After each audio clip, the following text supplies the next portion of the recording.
Chapter 412. Lord Dragon King, do you trust me? Li Zhongxing's eyes widened as he stared at Lin Yuan, who had suddenly changed. He did not bother to hide the doubt in his eyes. Lei Fan was an existence that could be used in any position, but because of the matter of overstepping his authority, he was taken down by Lin Yuan. In the end, his corpse was hung at the mountain gate by the sect of the Blood God. For a general like him who only knew how to lead troops into battle, his position in Lin Yuan's heart naturally could not be compared to those all-rounders. Furthermore, this trip meant that he would be setting up his own territory. Even though the southern expedition had 3 million troops, once the battle was over, it was not impossible for him to have tens of millions of troops under his command. With so many soldiers and horses in his hands, as long as he has any little idea, it is enough to be a fatal blow to Lin Yuan. Furthermore, even if he did not have any thoughts that he should not have, so what? He was not some peerless general that only appeared once in 1,000 years. It was impossible for him to command tens of millions of troops as he wished. When the time came that Lin Yuan wished for, he could not even guarantee that all of his troops would abide by the rules. Furthermore, what about those troops who had surrendered to him because of their defeat? After being silent for a long time, Li Zhongxing still did not get a reply from Lin Yuan. When he raised his head again, he realized that Lin Yuan had left the stage. "Army Commander, can't you tell? Lord Dragon King, he is asking you to vacate your position." One of the 2 personal guards that Li Zhongxing brought along stroked his beard. A light flashed in his eyes as he said in a deep voice, "The demonic beasts live in peace with the northern frontier. Therefore, the northern frontier does not need many troops now. One northern army is enough. Our southern expedition's establishment from the beginning was to scare some people in the south. Our initial goal has been achieved. Now that we are in need again, we will naturally play other roles." "You mean," Li Zhongxing was reminded by his personal guard. He suddenly understood Lin Yuan's meaning. Of course, one of Lin Yuan's starting points was to seize territory, but the most important thing was to allow the southern expedition to set out and free up the camp to train another army. Recently, Lin Yuan had no intention to expand the army. Therefore, the new army that was about to occupy the southern expedition camp was only Li Zhong's Fallen Star army. In the northern frontier, Lord Li Zhong, the big shot who promoted the land reform, had the support of Lin Yuan and the elusive Yan Xingqi. Even in the Xinwu dynasty, there were many arrogant soldiers and generals from the Fallen Star army who were willing to help them. The starting point of this new army was much higher than theirs from the beginning. Isn't this too ridiculous? Li Zhongxing clenched his fists. His eyes were burning with anger. He said in a deep voice, "What does this Lin Yuan think the king of the northern frontier is?" After all, Li Zhongxing was born in the Xinlin Jun. Other than the daily training and military lessons, what he received the most was the loyalty that the instructors instilled in him. Therefore, Li Zhongxing and Zhang Qilin's generation were undoubtedly loyal to Lei Qiusheng. However, before they came to the northern frontier, they were ordered to be absolutely loyal to Lei Fan. After seeing the changes here, they felt that the path that Lin Yuan was taking was the right one. Moreover, with the imperial edict of the Xinwu dynasty, they suppressed the dissatisfaction in their hearts. However, there was a limit to how much they could tolerate Lin Yuan. Now that Lei Fan had passed away and the northern frontier was on the right track, the first thing that Lin Yuan did was to get rid of the donkey after it had outlived its usefulness. He wanted to completely destroy the influence that the 3 words King of the Northern Frontier had on the northern frontier. What difference was there between such an action and tearing off the last piece of cloth that the empire was using? The personal guard who had spoken to advise Li Zhongxing quickly stepped forward and pressed down on Li Zhongxing's shoulder. He smiled bitterly and shook his head. Lowering his voice, he said, "Army Commander, you can't do that. You should know the personality of that Black Jiao. Once it has decided on something, it will not change its mind.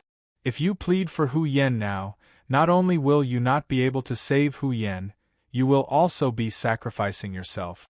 Furthermore, hearing the personal guard's hesitation, Li Zhongxing frowned slightly and asked, "Furthermore what? This is my military camp. There won't be any spies from the Association of the Demon Emperor. If you have anything to say, just say it. Furthermore, that bastard Hu Yen has indeed gone a little overboard. Regarding the land reform in the northern frontier, even this subordinate feels that this is a good thing that will benefit the future. Without the control of the aristocratic families, the yearly income of the imperial residents will increase. With enough money and food, the imperial residents will be able to continue developing more land and provide for more people, making the entire northern frontier better and better. If the Black Jiao's policy can be implemented in the entire Shenwu dynasty, then after 2 or 3 generations, our Shenwu dynasty's national strength will definitely surpass the other 6 dynasties. Even if they pull in the Hengduan mountain range's demonic beasts, they won't be able to surpass us in economic and military strength. As the king of the northern frontier, Hu Yen must have seen this clearly. Otherwise, he wouldn't have agreed to implement the Black Jiao's new policy. However, although Hu Yen said so, he did something else. This subordinate heard that on the first day Li Zhong took office, Hu Yen wanted to hold a banquet and invite Li Zhong to introduce him to the masters of the aristocratic families. His purpose was to delay or even not implement this new policy. The personal guard bowed slightly with killing intent in his eyes. He said coldly, "That Black Jiao, as a demonic beast, still knows to seek benefits for the people of the northern frontier. As the king of the northern frontier, Hu Yen only cares about the petty benefits of the aristocratic families. Based on this, Hu Yen deserves to die." But Li Zhongxing opened his mouth, but his momentum weakened a bit. He said in a low voice, "I'm not talking about whether Hu Yen is right or wrong. Right now, the control of the northern frontier is getting weaker and weaker. If the Legion commander argues with the Black Jiao because of Hu Yen, it will only cause the Legion commander to be involved in this whirlpool. It won't do us any good. It's better to stay alive and wait for the Emperor's army to go north." Li Zhongxing crossed his arms in front of his chest and thought carefully for a moment. Suddenly, he shook his head and said helplessly, "Do you think that the Black Jiao will let go of us who are loyal to the Shenwu dynasty at this point? In any case, Hu Yen is still thinking about the benefits of his family. In the eyes of the Black Jiao, we are just a threat from the beginning to the end. I even think that the Black Jiao asked me to lead the troops to go south this time, just to get rid of me." The personal guard was silent for a moment, then he raised his head and said, "Legion Commander, this is indeed a crisis. With our ability, it's already hard for us to restrain the southern expedition. If we expand the battlefront to the whole north, it's already a blessing that the troops under our command don't take the opportunity to rebel. Therefore, whether we do well or not, the Black Jiao has a reason to punish us, but, speaking of this, the personal guard changed the topic and sneered, "Isn't this also an opportunity?" Chapter 413. In the courtyard of the Hu family in Shunning City. Hu Yen was pacing back and forth in the courtyard with his hands behind his back. He was looking at the ground with a gloomy look, as if he was thinking about something. "Uncle, something went wrong in the southern expedition. Many quartermasters left the camp and are buying all kinds of supplies." A young man of the Hu family in a blue silk robe walked into the courtyard and said in a deep voice, "I was confused, so I went to ask some quartermasters who I had a good relationship with. I didn't expect them to tell me that the southern expedition would set out in a few days under the order of Dragon King His Majesty. The initial strategic goal is to wipe out the remaining rebels near the northern frontier." Hu Yen suddenly raised his head. His face, which was already clouded, became so gloomy that it was almost dripping water. Hu Yen could fight with Li Zhong until now not because of the support of the aristocratic families, but because of the guards of the prince's mansion that he had trained. They blocked the Fallen Star Army and the Secretariat office under Li Zhong's command at every checkpoint with the absolute advantage in numbers. That was how he managed to keep the situation where the aristocratic families still controlled a lot of land. But Hu Yen was clear that it was not a long-term solution. It was getting closer and closer to the day when the two sides completely fell out. Hu Yen could only rely on those who were loyal to the Shenwu dynasty. Luo Su, the traitor, was not an extravagant hope. But Zhang Qilin and Li Zhongxing, the two core commanders who controlled the northern frontier army, were Hu Yan's primary targets. Although Zhang Qilin had Xin Linjun as his subordinates, most of the northern battlefront army were from the northern frontier. If they were to be enemies with Lin Yuan, Hu Yen would be beheaded by Zhang Qilin as soon as Zhang Qilin gave the order. So what Hu Yen could really rely on was the southern expedition under Li Zhongxing's command. Because the skeleton of this army was made up of the reserves of Xin Linjun that Li Zhongxing brought to the northern frontier. Even though there were many officers in the northern frontier, those who were recruited later were basically ruffians or refugees who didn't want to earn a living by working. Compared with the northern battlefront army, the possibility of the southern expedition rebelling against Lin Yuan was obviously higher. But obviously, he was not the only one who thought of this. Otherwise, Lin Yuan would not directly transfer the southern expedition out of the northern frontier. What did Li Zhongxing say? Did he accept the transfer order? Hu Yen was a little emotional as he grabbed his nephew's shoulder and asked loudly. Hu Yen obviously didn't expect his uncle to have such a big reaction when he heard the news. He smiled bitterly and said, "Uncle, do you know that Dragon King has become a real god in the hearts of the northern frontier people? Ever since Dragon King took over the northern frontier, the aristocratic families and sects have been eating all they can. Now, he has finally started to bring benefits to the people at the bottom. Do you know how those who refuse to carry out Dragon King's orders will be scolded if they don't carry out Dragon King's orders smoothly?" At this point, the young man of the Hu family spread out his hands and said helplessly, "I have already sent someone to inquire. The officers of the Southern Expedition Army have no way to refuse the Dragon King's order. They also asked me to come back and ask Uncle if Uncle has any way to stop the Southern Expedition Army from going to war. They will prepare generous gifts to thank Uncle." Bang! Hu Yen let go of his nephew and heavily punched the courtyard wall next to him. The thick wall immediately spread out a large area of cracks like a spider web. He originally thought that Lin Yuan didn't have any intention of denouncing him for such a long time because he didn't intend to interfere in the battle between him and Li Zhongxing. However, just as he thought of seeking outside help, Lin Yuan directly took drastic measures and transferred the southern expedition away. He couldn't even take advantage of the situation. Li Zhongxing, that little thief, knows how to play safe. He has dug a pit for me. Hu Yen roared with scarlet eyes. If Li Zhongxing took the southern expedition away from the northern frontier, it meant that he had left the supervision of the association of the Demon Emperor and Lin Yuan. As the saying goes, a general can't obey the emperor's orders when he is outside. Even if Li Zhongxing took his people to the Shenwu dynasty, Lin Yuan couldn't do anything to him. However, as the king of the northern region, he was ordered not to let his guards step out of Shunning City. He could go out by himself, but once he left Shunning City, which was still safe for now, who knew what those madmen from the Fallen Star Army would do to him, the king of the northern region in name but not in reality. "Where is the champion of the Fallen Star Army, General Gao?" Suddenly, a thunderous voice exploded in the sky.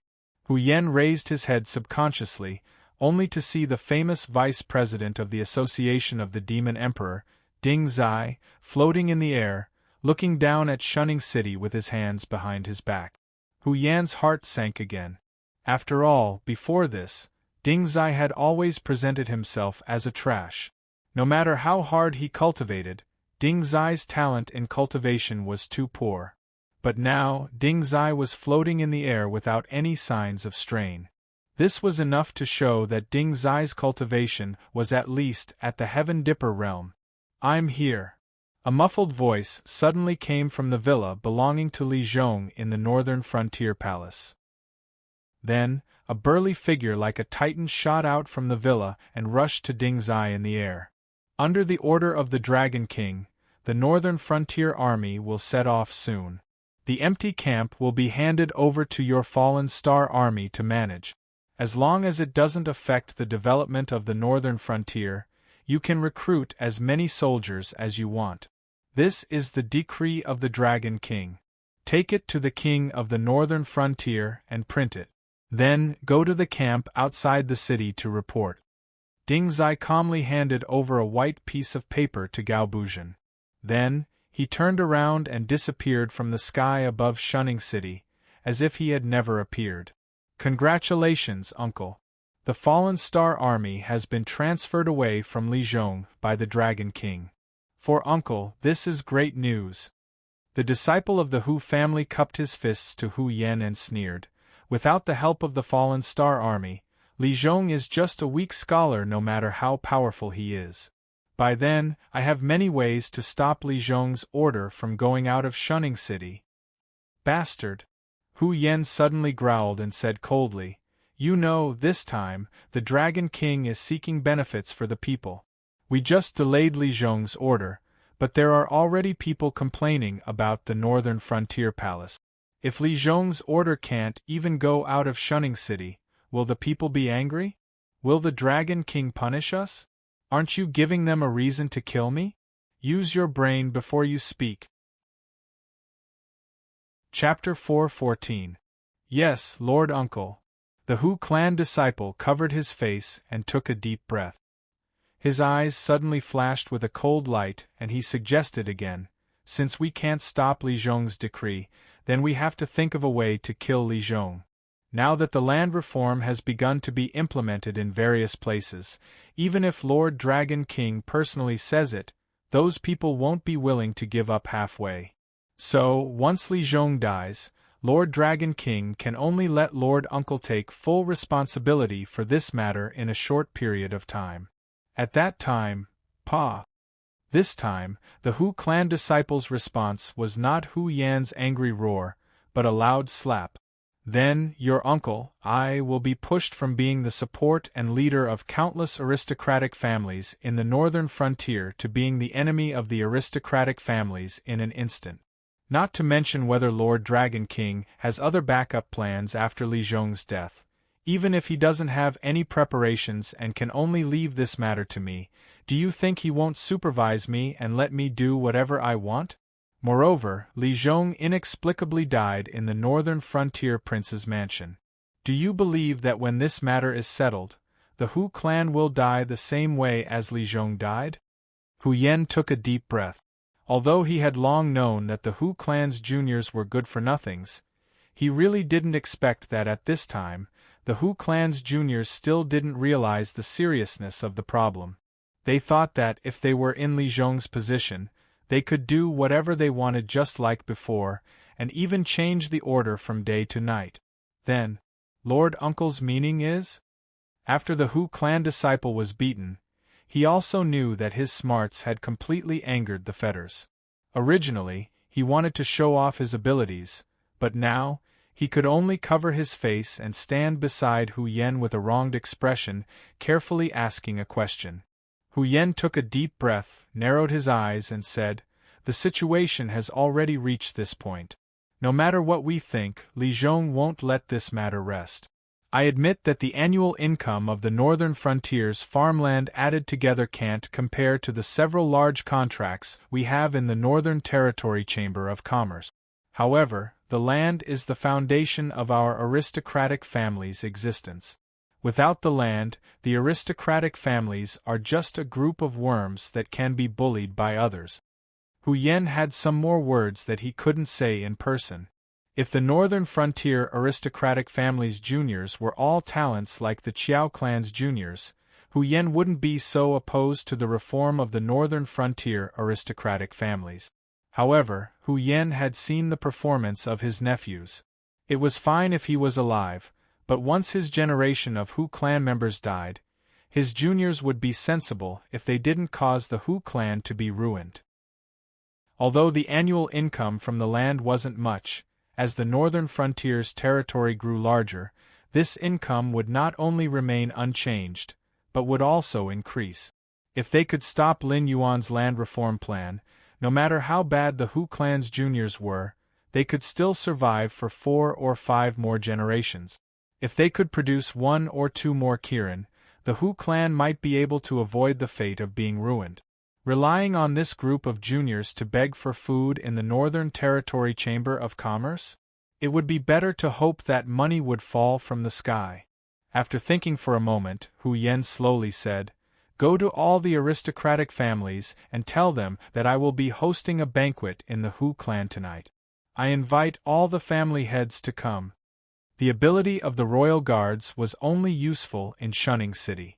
Now that the southern expedition was about to set off, if Hu Yen didn't make a last stand before Li Zhongxing left, she would have no chance at all. Yes. The Hu clan's juniors cupped their fists at Hu Yen and responded with a heavy voice. At the same time, outside the Hu clan, Xia Xiu curled his lips proudly and said to Xiaoen, "See?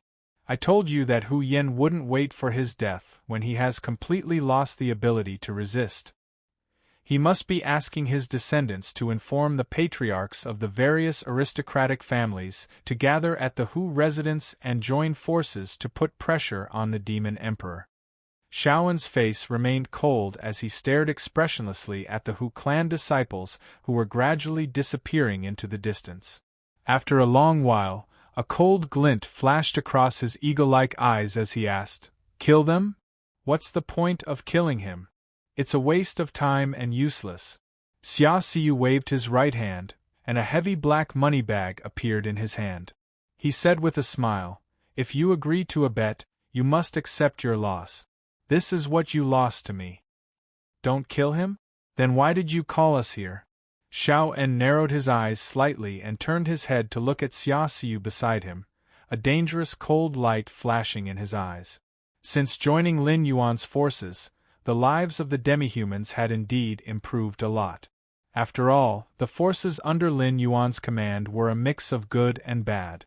There were demon beasts, humans, and demi-humans. Compared to humans, the demon beasts in the Hengduan mountain range were more likely to accept these demi-humans. Therefore, during this period of time, the demi-humans could finally raise their heads in the Hengduan mountain range. It was many times better than the previous situation where they were hated by both gods and demons. Of course, to guard against civil unrest in Shunning City.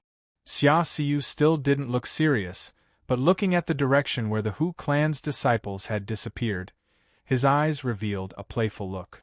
Some people were on the chessboard from the beginning. No matter how they struggled, they couldn't escape the fate of being a chess piece. After all, not everyone was qualified to be a chess player. Even a ruthless person like Lei Fan only dared to have some bold ideas about the power of the northern frontier when Lin Yuan was in danger. The head of the Hu clan was really strong-willed. He had just learned a lesson from Hu Yen, but when it was his turn, he dared to go against Lin Yuan for a little benefit. Tonight would be the end of this show. Those heads of the aristocratic families who had rushed to Shunning City from all over the northern frontier to wait for the news could still keep their lives if they didn't go to the Hu clan tonight. But if they went to the Hu clan, we're leaving too. The men of the northern army stationed near Shunning City alone can't handle tonight's big show. Xia Xiu whistled, and 7 or 8 figures disappeared in a flash, hiding in the darkness. When these hidden sentries disappeared, Li Zhong, who was dressed in white, walked to the side of the two.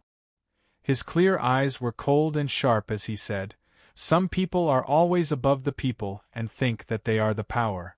Tonight, I will show these idiots what real power is." "Mr. Li! Mr. Li!" Xia Xiu and Xiaoen cupped their fists at Li Zhong at the same time. Although they didn't know what was so great about this young man in white, but to be entrusted with such an important task by the Demon Emperor, He must be outstanding in some aspects. Thinking of the arrangement tonight, Xia Xiu, who knew some inside information, felt his hair stand on end. Chapter 4:15. It was night. The heads of the aristocratic families from all over the northern frontier gathered in the Hu mansion. They looked at the luxurious dishes on the table, but not a single guest picked up their chopstick. Almost everyone looked at Hu Yen, who was sitting on the main seat. They wanted to hear what the king of the northern frontier, who was in the camp of the northern frontier prince, had to say.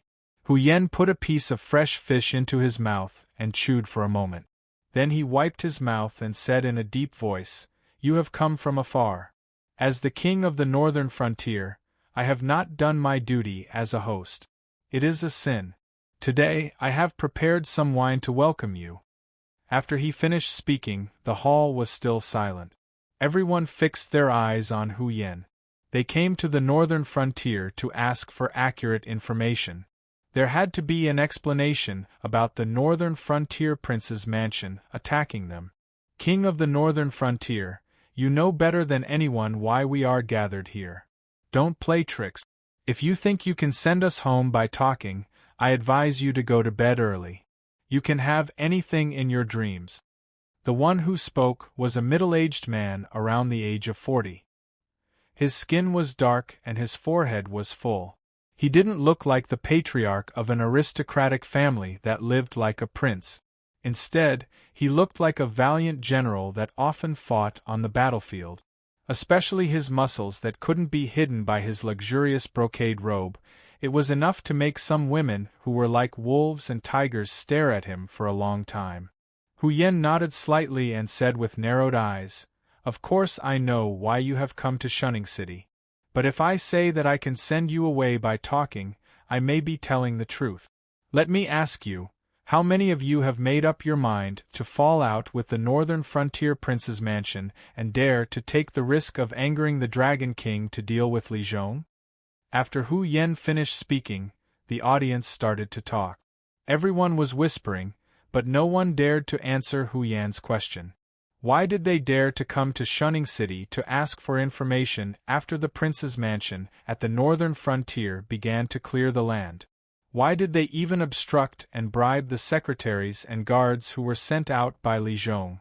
This was because Lin Yuan had no intention of killing these aristocratic families. The aristocratic families were at loggerheads with the northern frontier prince's residence on the issue of land. This was mainly because they had been thinking of ways to reduce the dynasty's income to fill their own pockets for so many years. They didn't have the right to speak in the Northern Territory Chamber of Commerce. Even though he had become the president, Lin Yuan had the final say on how many feis the Hengduan mountain range would be allocated every day. When the various caravans left the Shunning Pass, they would still have the final say on how many things they could bring and how much tax they had to pay. Although the degree of freedom was extremely low, the aristocratic families were still willing to endure the northern frontier's fey trade. However, the issue of land was more sensitive because after losing these lands, the aristocratic family's annual fixed income would decrease. It was still fine for the aristocratic families that raised many serfs, but for the aristocratic families that didn't raise serfs, they had to keep their own cultivated land. If the land was abandoned, they would have to pay taxes to the northern frontier prince's residence every year. After all, this was the aristocratic family's obligation and the foundation of their survival. Otherwise, how could the various dynasties allow the aristocratic families to exist like local emperors? Wasn't it because they could organize the farmers to cultivate and not waste a large amount of land? But now, the northern frontier prince's residence was just fooling around. First, they took drastic measures to get all the farmers to cultivate in the new gathering land. After clearing out the land, the aristocratic families would have to pay taxes. They couldn't possibly point at their own fertile land and say that it was all wasteland, right? They could either pinch their noses and admit defeat and pay taxes to the northern frontier prince's residence every year when there was no income from the cultivated land, or they could be honest and hand over their land to the northern frontier prince's residence.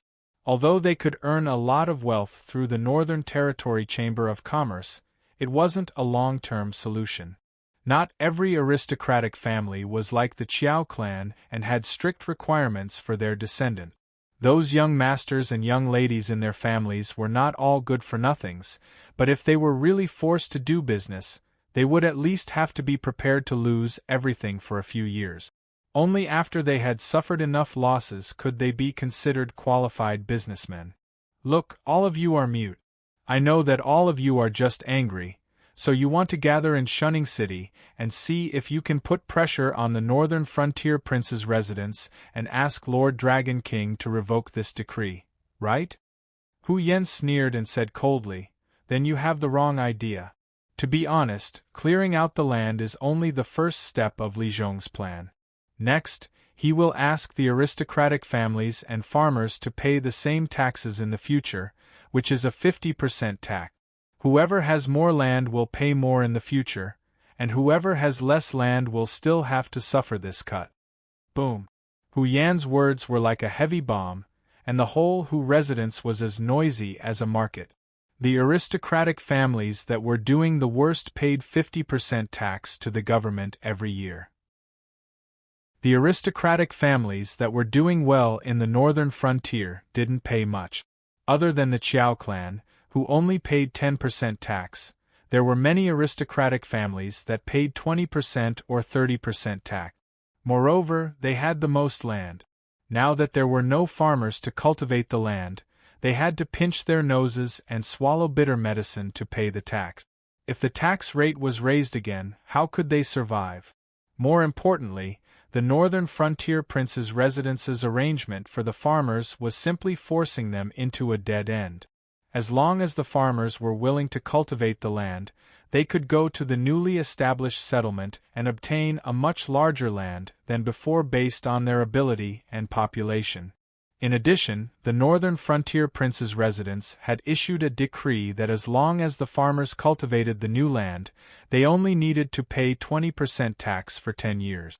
Although after 10 years, they had to pay the same 50% tax to the aristocratic families as they did to the northern frontier prince's residence. The land they obtained from the northern frontier prince's residence was much larger than their original land. It was still a profitable business.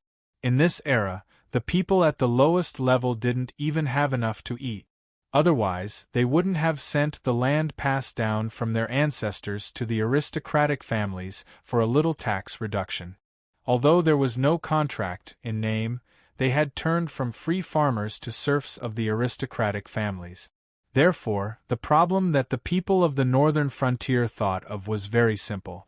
They didn't care whether the land they cultivated belonged to them, the aristocratic families, or the northern frontier prince's residence. As long as the food that fell into their hands after the annual harvest was more than before, it was fine. Therefore, it was impossible for the aristocratic families to do better than the northern frontier prince's residence in terms of welfare. Even if they suppressed 10% or 20% of the tax, it would only be considered as a stopgap and definitely not a profit. Chapter 4:16. Moreover, the descendants of the northern frontier aristocratic families looked down on these farmers. Even if they didn't have a contract, these farmers were often taken advantage of by the aristocratic families for the sake of their reputation. Therefore, there was a lot of resentment between the two parties. However, these farmers didn't dare to say anything in the past, so there wasn't any conflict. Now that there was another way to feed their families, these farmers wouldn't be willing to mix with the aristocratic families even if they didn't want the land that was passed down from their ancestors. Even if the aristocratic families were willing to give up their profits, it wasn't something that could be solved with just a 10% or 20% tax deduction. If they wanted to keep these farmers, they would have to offer a greater discount than the northern frontier prince's residence.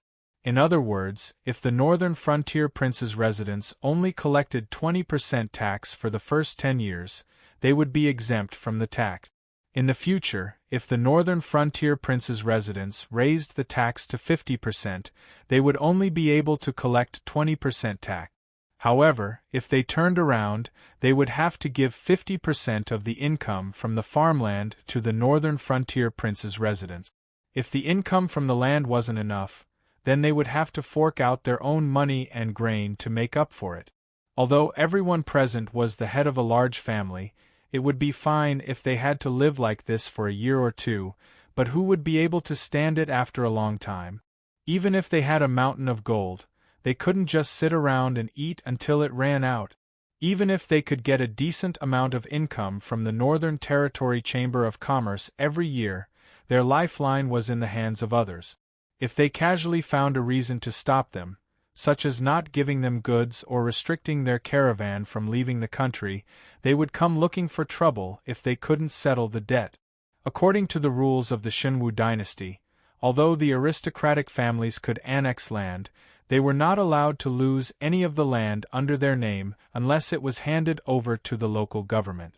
Unless there was an unstoppable natural disaster, the crime of losing the land was the same as a general losing a battle and losing a city. The best result would be the execution of the family head, confiscation of the property, and exile of the entire family. Head of the Hu family, you are the king of the northern frontier. Are you going to just watch that brat Li Zhong do whatever he wants? A head of an aristocratic family, who weighed close to 150 kilograms, choked and said with a gloomy gaze, "Don't forget, although you are the king of the northern frontier, your Hu family is still an aristocratic family in the northern frontier. We don't have to say which side you should sit on, right?" Bang! Hu Yen slammed the teacup in his hand onto the table and looked coldly at the fatty. He growled, "Isn't it obvious who favors? If it weren't for this whose words today, you would still be foolishly guarding your own land. Only after the northern frontier prince's estate has squeezed all the profits dry will you realize that you've suffered a great loss." Logically speaking, although Hu Yan's performance was strong enough, these family heads were also shrewd people. They naturally knew that Hu Yan had gathered all of them here because he had a request. Therefore, each of them gave Hu Yan a cold shoulder, just so that their family could put in less effort. However, this fatty obviously did not know how to control his strength. He slapped his palm directly on Hu Yan's reverse scale. Everyone knew that Hu Yan, the king of the northern frontier, was just a figurehead who was not even as good as Lei Fan. In any case, Lei Fan still had the northern frontier guard army in his hands. Moreover, he was from the Lei family. All the forces in the northern frontier had to give Lei Fan some face. In the eyes of Lin Yuan, Lei Fan was like an ant. He could kill him as he wished. Now, in Hu Yan's hands, other than the Hu family, there were only 100,000 prince's guards. Moreover, no one knew how many of these 100,000 prince's guards were spies of the Demon Emperor Association. Figurehead was the synonym of Hu Yan. However, Hu Yan was from the Hu family and had inherited the title of Shunning City's city lord. His talent was not bad. Other than being suppressed by Lin Yuan and Lei Fan, he was also a proud and arrogant person. This fatty immediately criticized Hu Yan, but he had touched Hu Yan's bottom line. This was because his words were more or less criticizing Hu Yan for not putting in effort for the family and had always stood on the side of the northern frontier prince's mansion. Even his tone was somewhat harsh. However, they all knew that Hu Yan was the one who had put in the most effort in this incident. At this point, to say that Hu Yan did not put in effort was equivalent to pointing at Hu Yan's nose and calling him a useless person.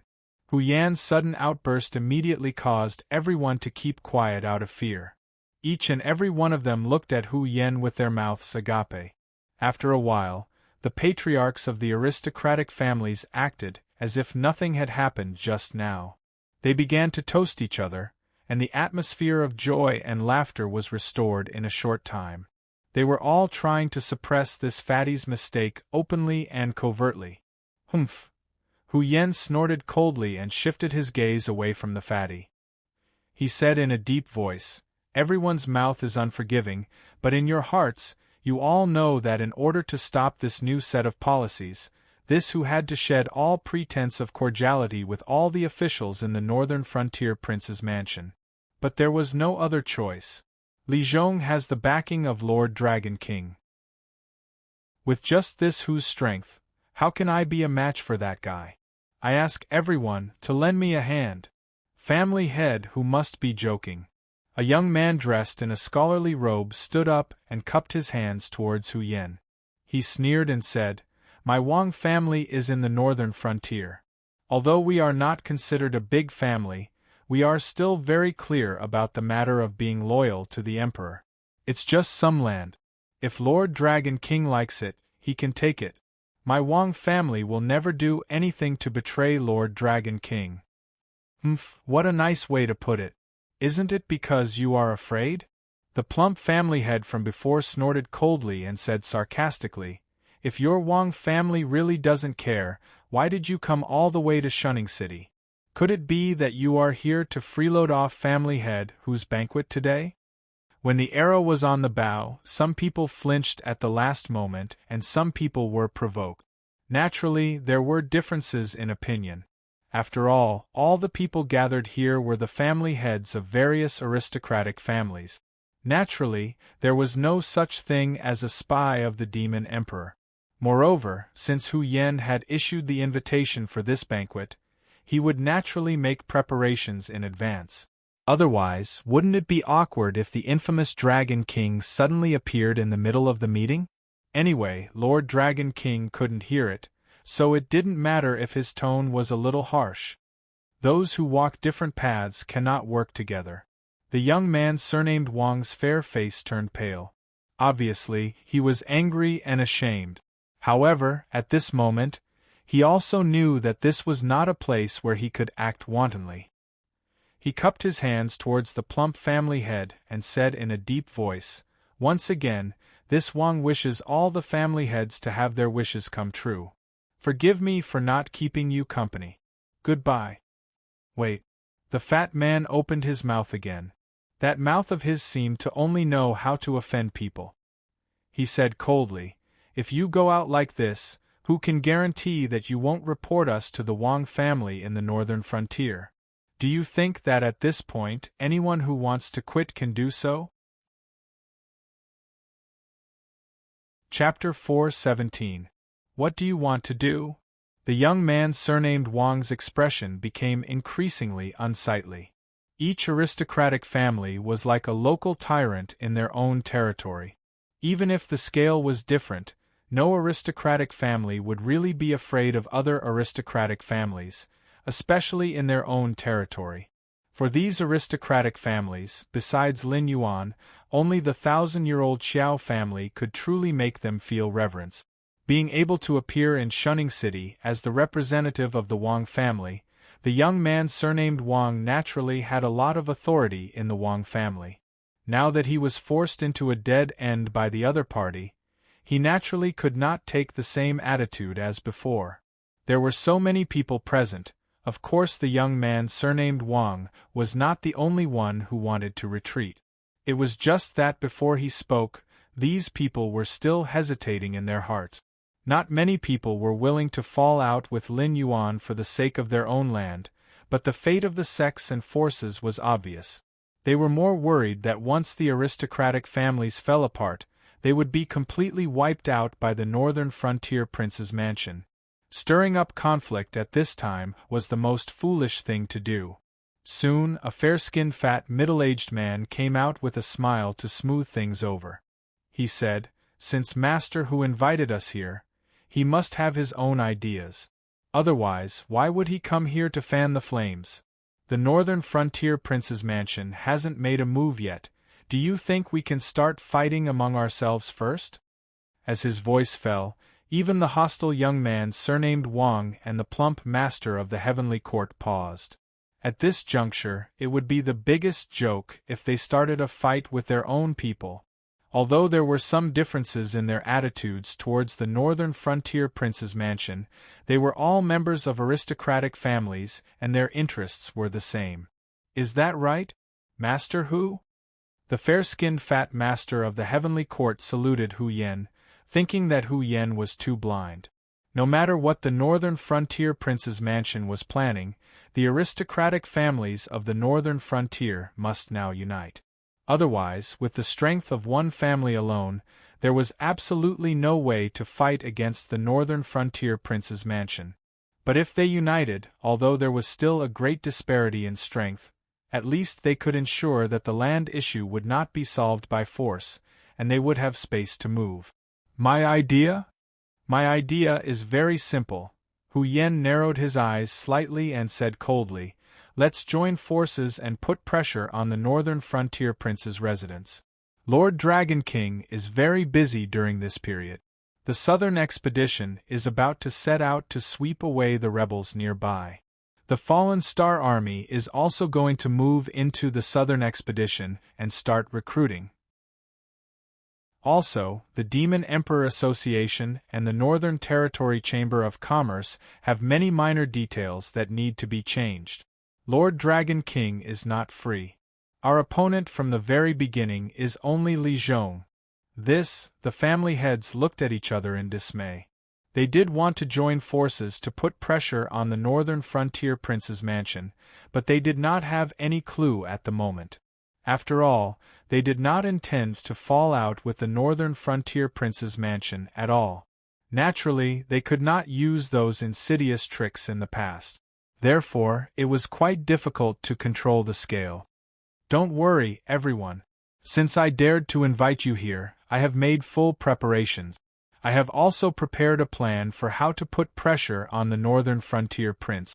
After today's banquet, you will go back to your own territories and think of ways to do something about the farmland and population. Then, write a letter of impeachment and send it to the northern frontier prince's mansion. For example, the secretaries of the Qingzhang land and the soldiers of the Fallen Star Army have been accumulating wealth and raping women in the northern region for their own personal gains. That is why the people in the northern region have no way of making a living, and there have even been cases of murder. You have already exhausted your brains just to maintain the stability of the northern region. You don't have the energy to do anything else. Remember, in the letter of complaint that you send to the northern frontier prince's mansion, you must write that these secretaries and soldiers will be severely punished. At the same time, you will find a way to detain them first and then pour the dirty water on them. At that time, I will send people to investigate. Then, both sides will work together and directly kill him. Even if we can't bring down Li Zhong, we can still cut off his henchmen. After this group of people is dealt with, he will definitely send his men out to clear the land. Therefore, if he wants to use people, he can only use my people." Hu Yen reached out and patted his chest. The smile on his face gradually became wilder and wilder. He said in a cold voice, "When my men go to clear the land, we will have the final say on how much fertile land and how much wasteland there is. When Li Zhong fails his task, the Dragon King will definitely be angry. Although he won't kill Li Zhong, he will definitely hand this matter over to other capable subordinate." Hu Yan's idea was very simple.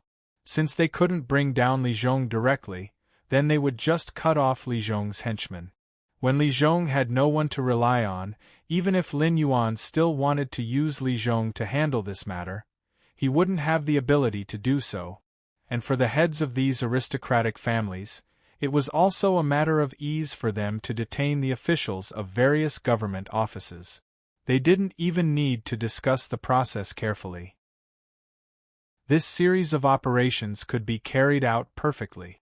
As long as the secret wasn't leaked in advance, Hu Yen couldn't think of any reason why this plan would fail.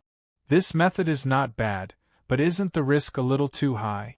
This time, the one who spoke was still the head of the Heavenly Court. Obviously, on this issue, he wasn't on the same side as Hu Yen. He pondered for a moment and said with a cold gaze, Although I believe that head whose side is very clean, at least for now, there aren't any spies of the Association of the Demon Emperor.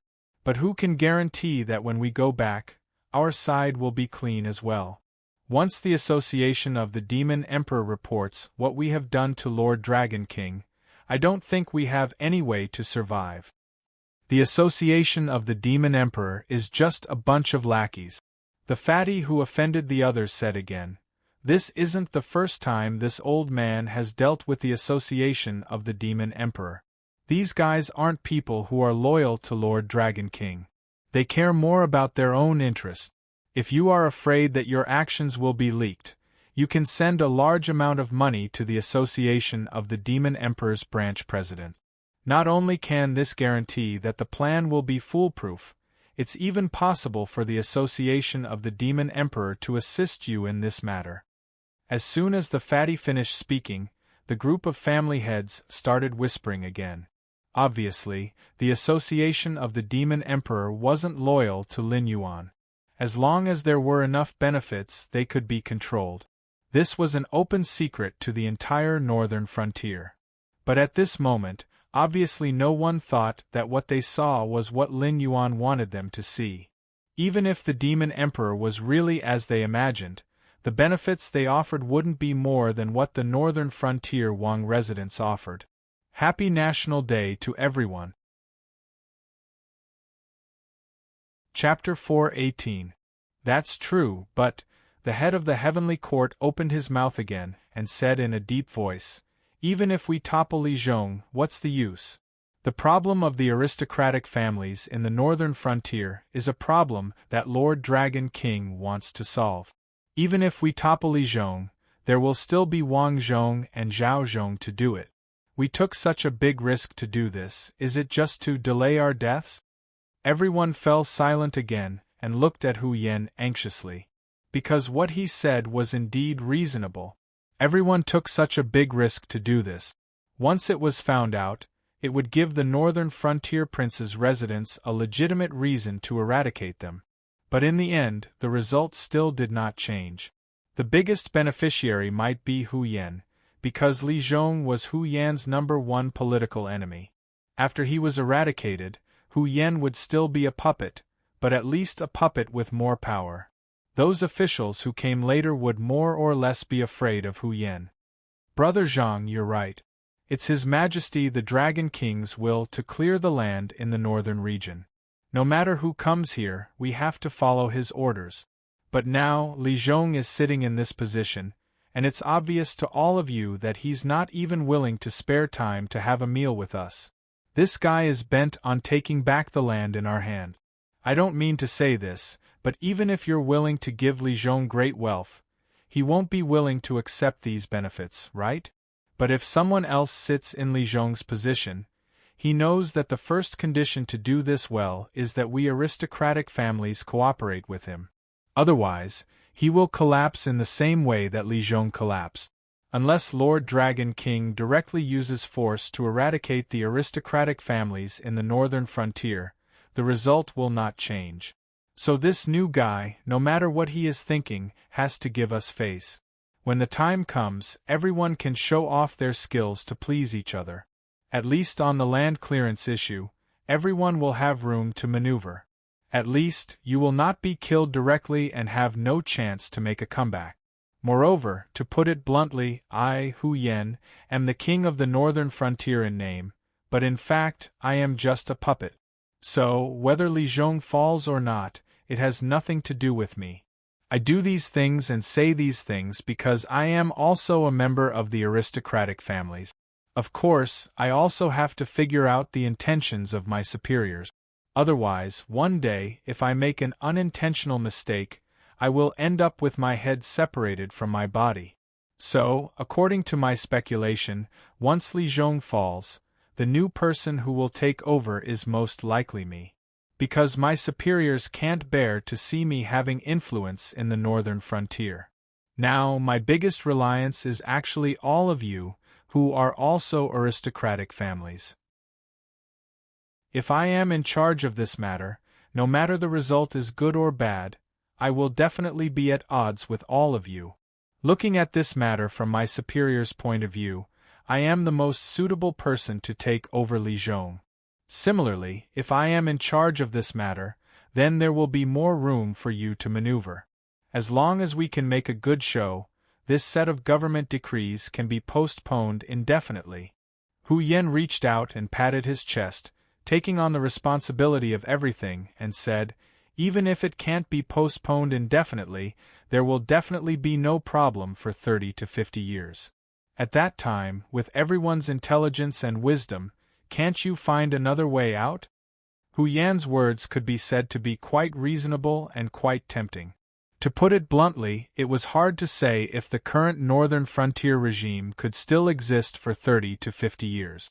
With Lei Qiuxing's tyrannical personality, if it wasn't for the fact that he was helpless, he definitely wouldn't allow someone else to sleep beside him. Once the Shenwu dynasty swept away the surrounding rebellions, the first thing they would do would be to make an example out of the northern frontier.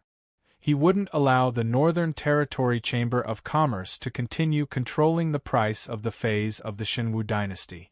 Even if the Northern Territory Chamber of Commerce still existed, it should be surnamed Lei. Therefore, 30 to 50 years later, even if they couldn't find another way out, without Lin Yuan suppressing them, they could continue to maintain the current situation.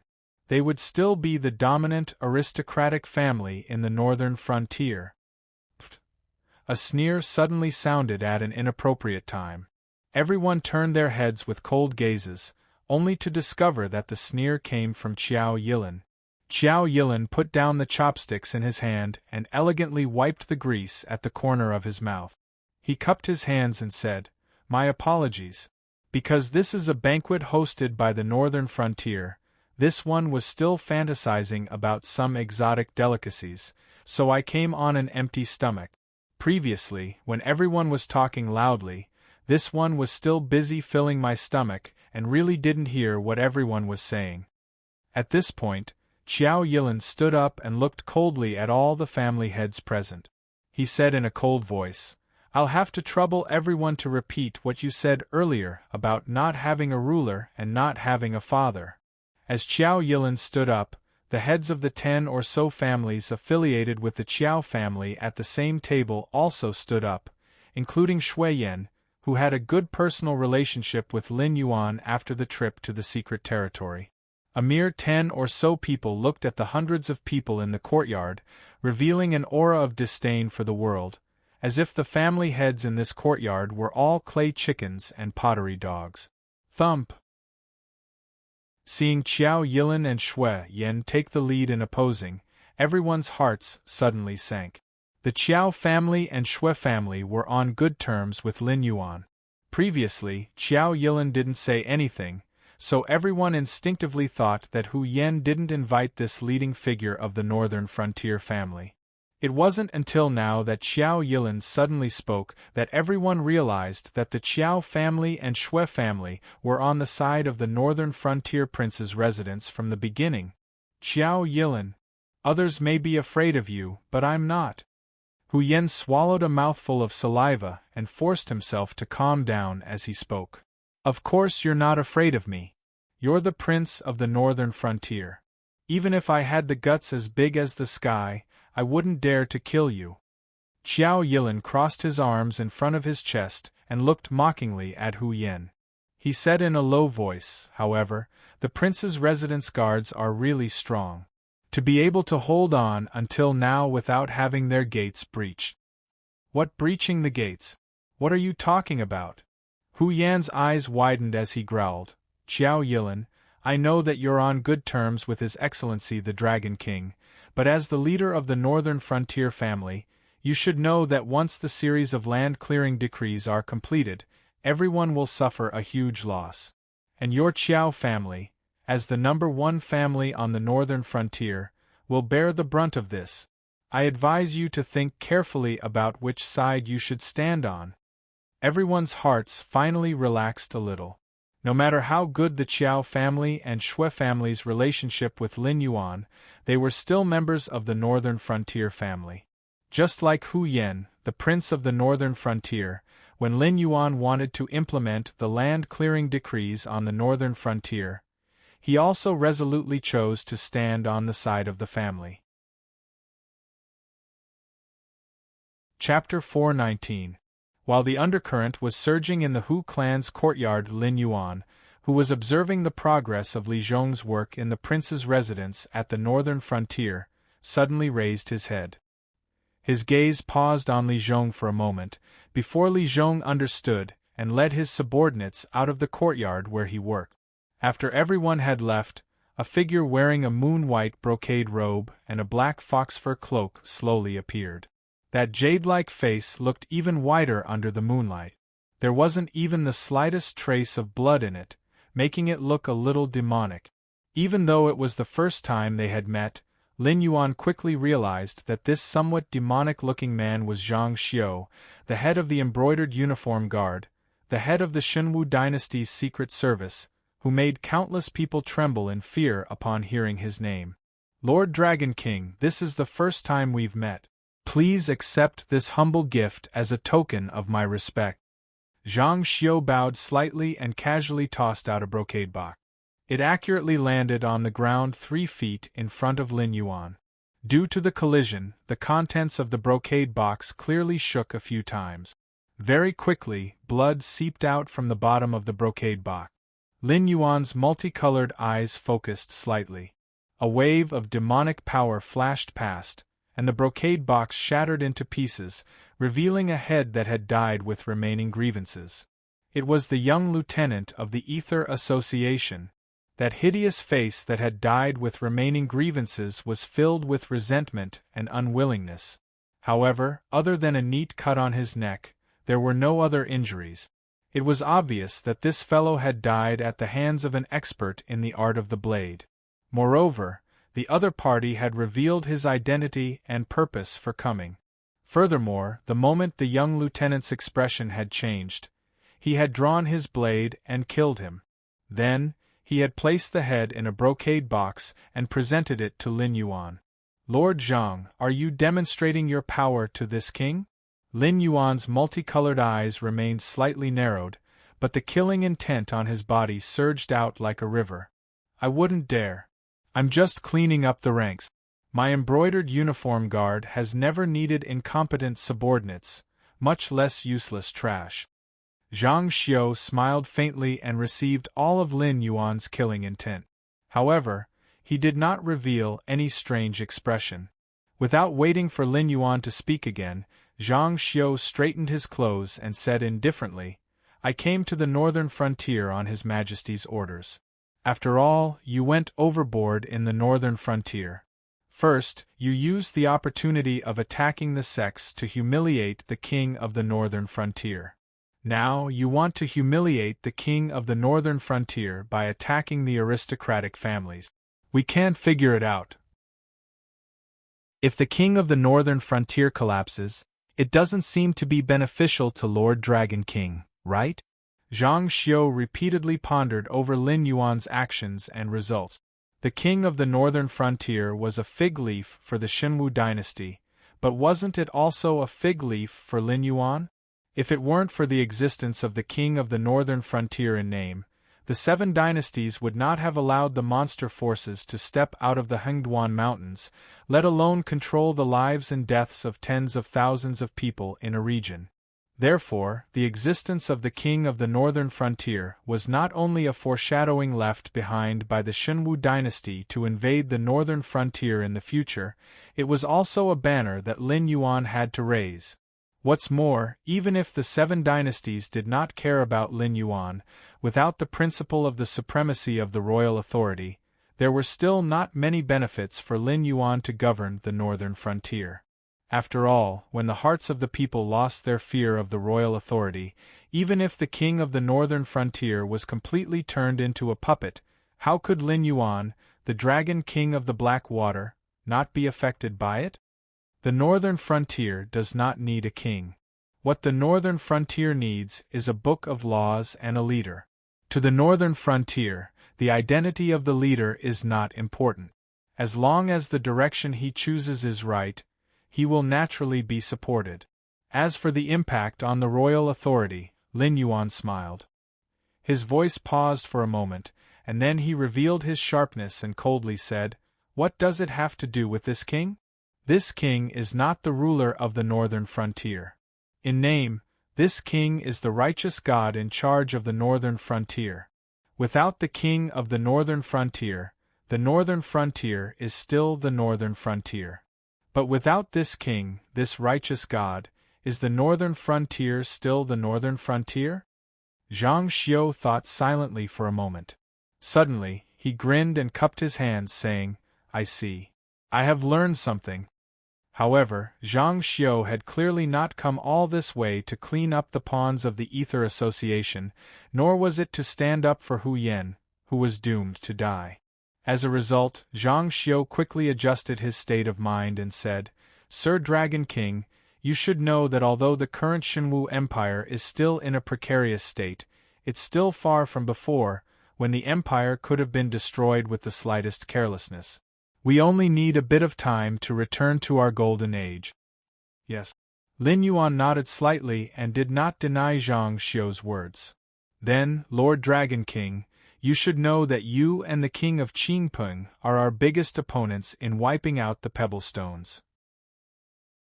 However, compared to the King of Qingpeng who directly rebelled, the northern frontier has accepted the imperial edict in name and is under the jurisdiction of the Shenwu dynasty. It is up to you whether you accept it or not. It all depends on His Majesty's intentions and whether you are willing to submit to him." Zhang Xiu tilted his head and smiled evilly. He continued, "His Majesty's decree is that as long as the northern frontier is willing to send troops to suppress the rebels and is willing to solve some problems for His Majesty, then the northern frontier can still maintain the current situation and can even receive our help. Please speak."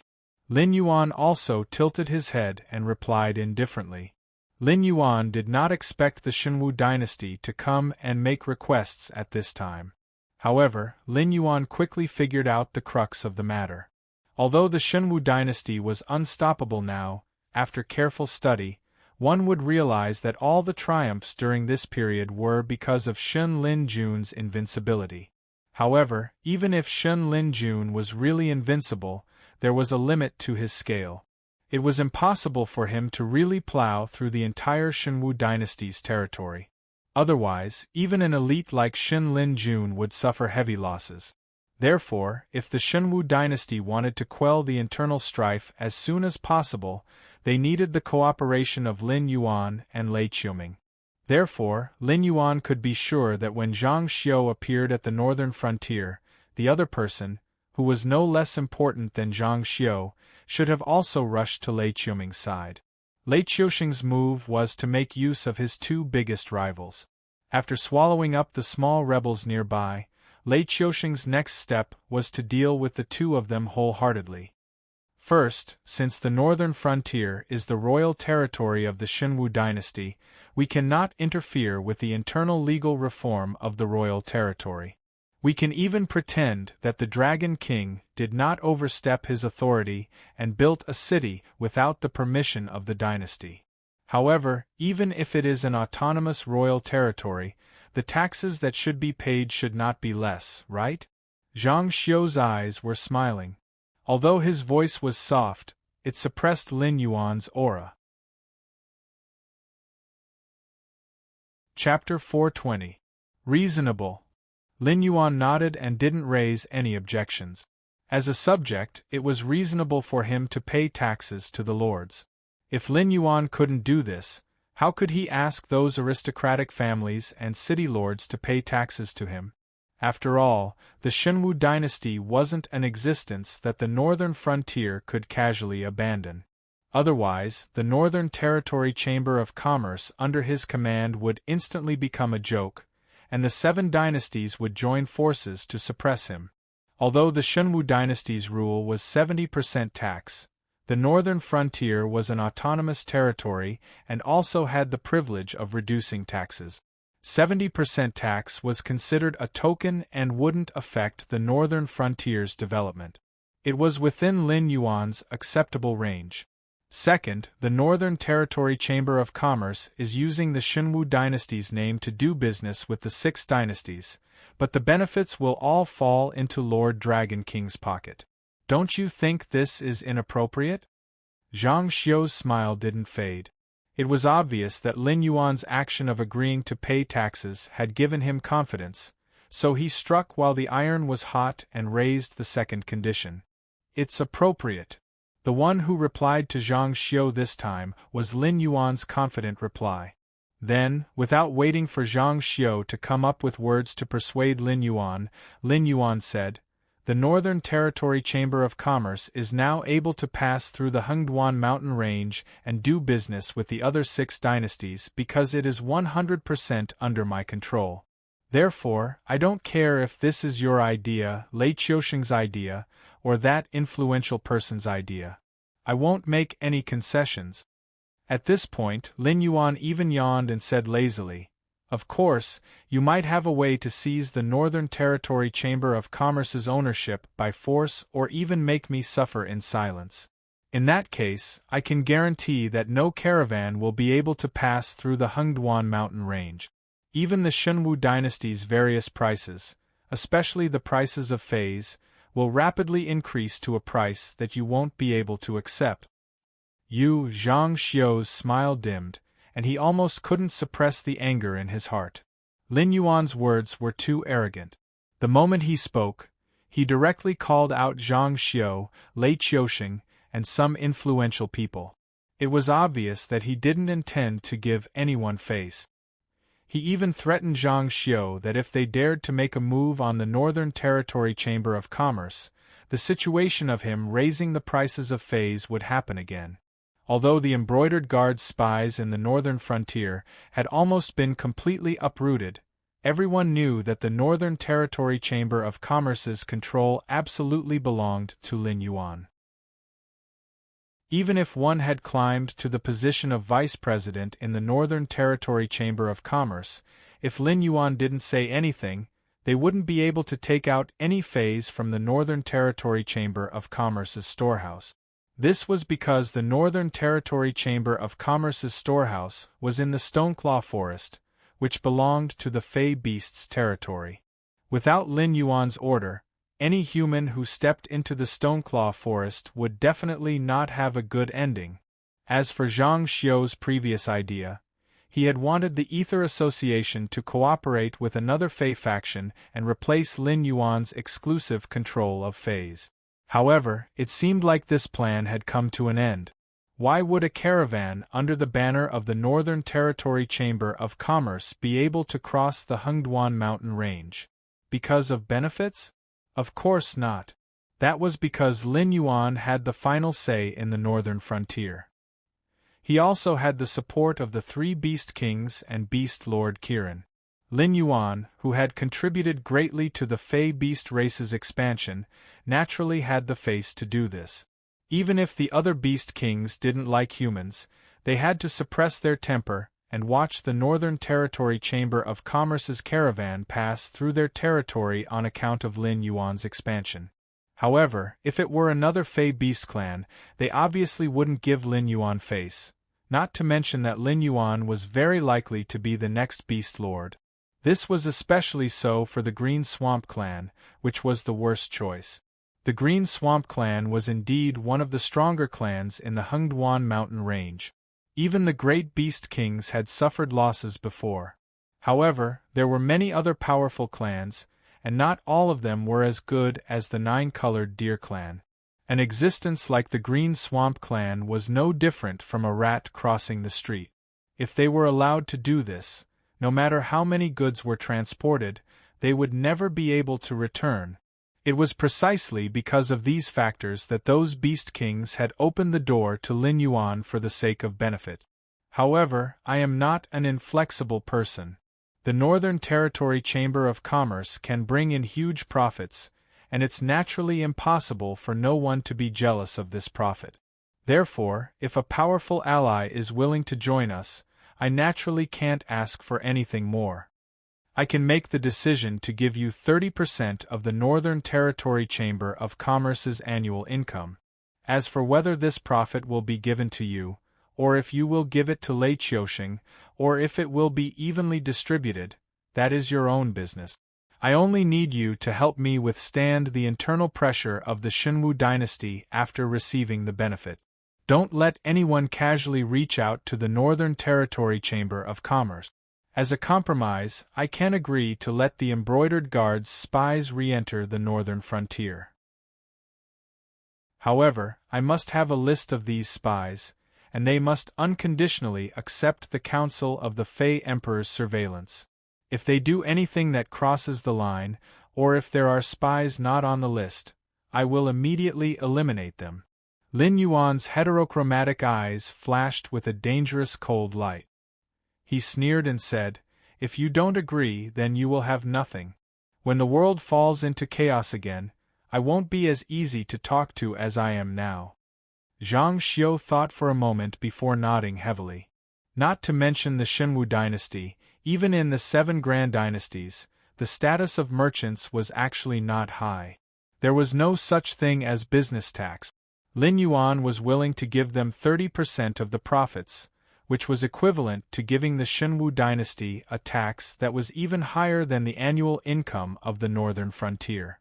Moreover, it was the kind that would be directly sent to the private treasury. After receiving such great benefits, it was reasonable for them to help Lin Yuan resist the pressure from the nobles. That's all for this. There is one last thing. Zhang Xiu sighed helplessly and said in a deep voice, "His Majesty often says that if you are a Fei Emperor, you will definitely be a good minister who can rule the world for him. Right now, His Majesty is very interested in your reforms and is willing to use the northern frontier as a test area. At the same time, he will also open up some new test areas within the Shenwu dynasty. However, your attitude towards the sects and aristocratic families is already very clear. However, for His Majesty there is still a huge problem that has not been resolved." "The various vassals?" Lin Yuan smiled and took the initiative to ask. "That's right." Zhang Xiu nodded and said coldly, "There cannot be a second example like Lei Qiuming." Actually, learning from Lin Yuan to deal with the northern frontier king was also a method.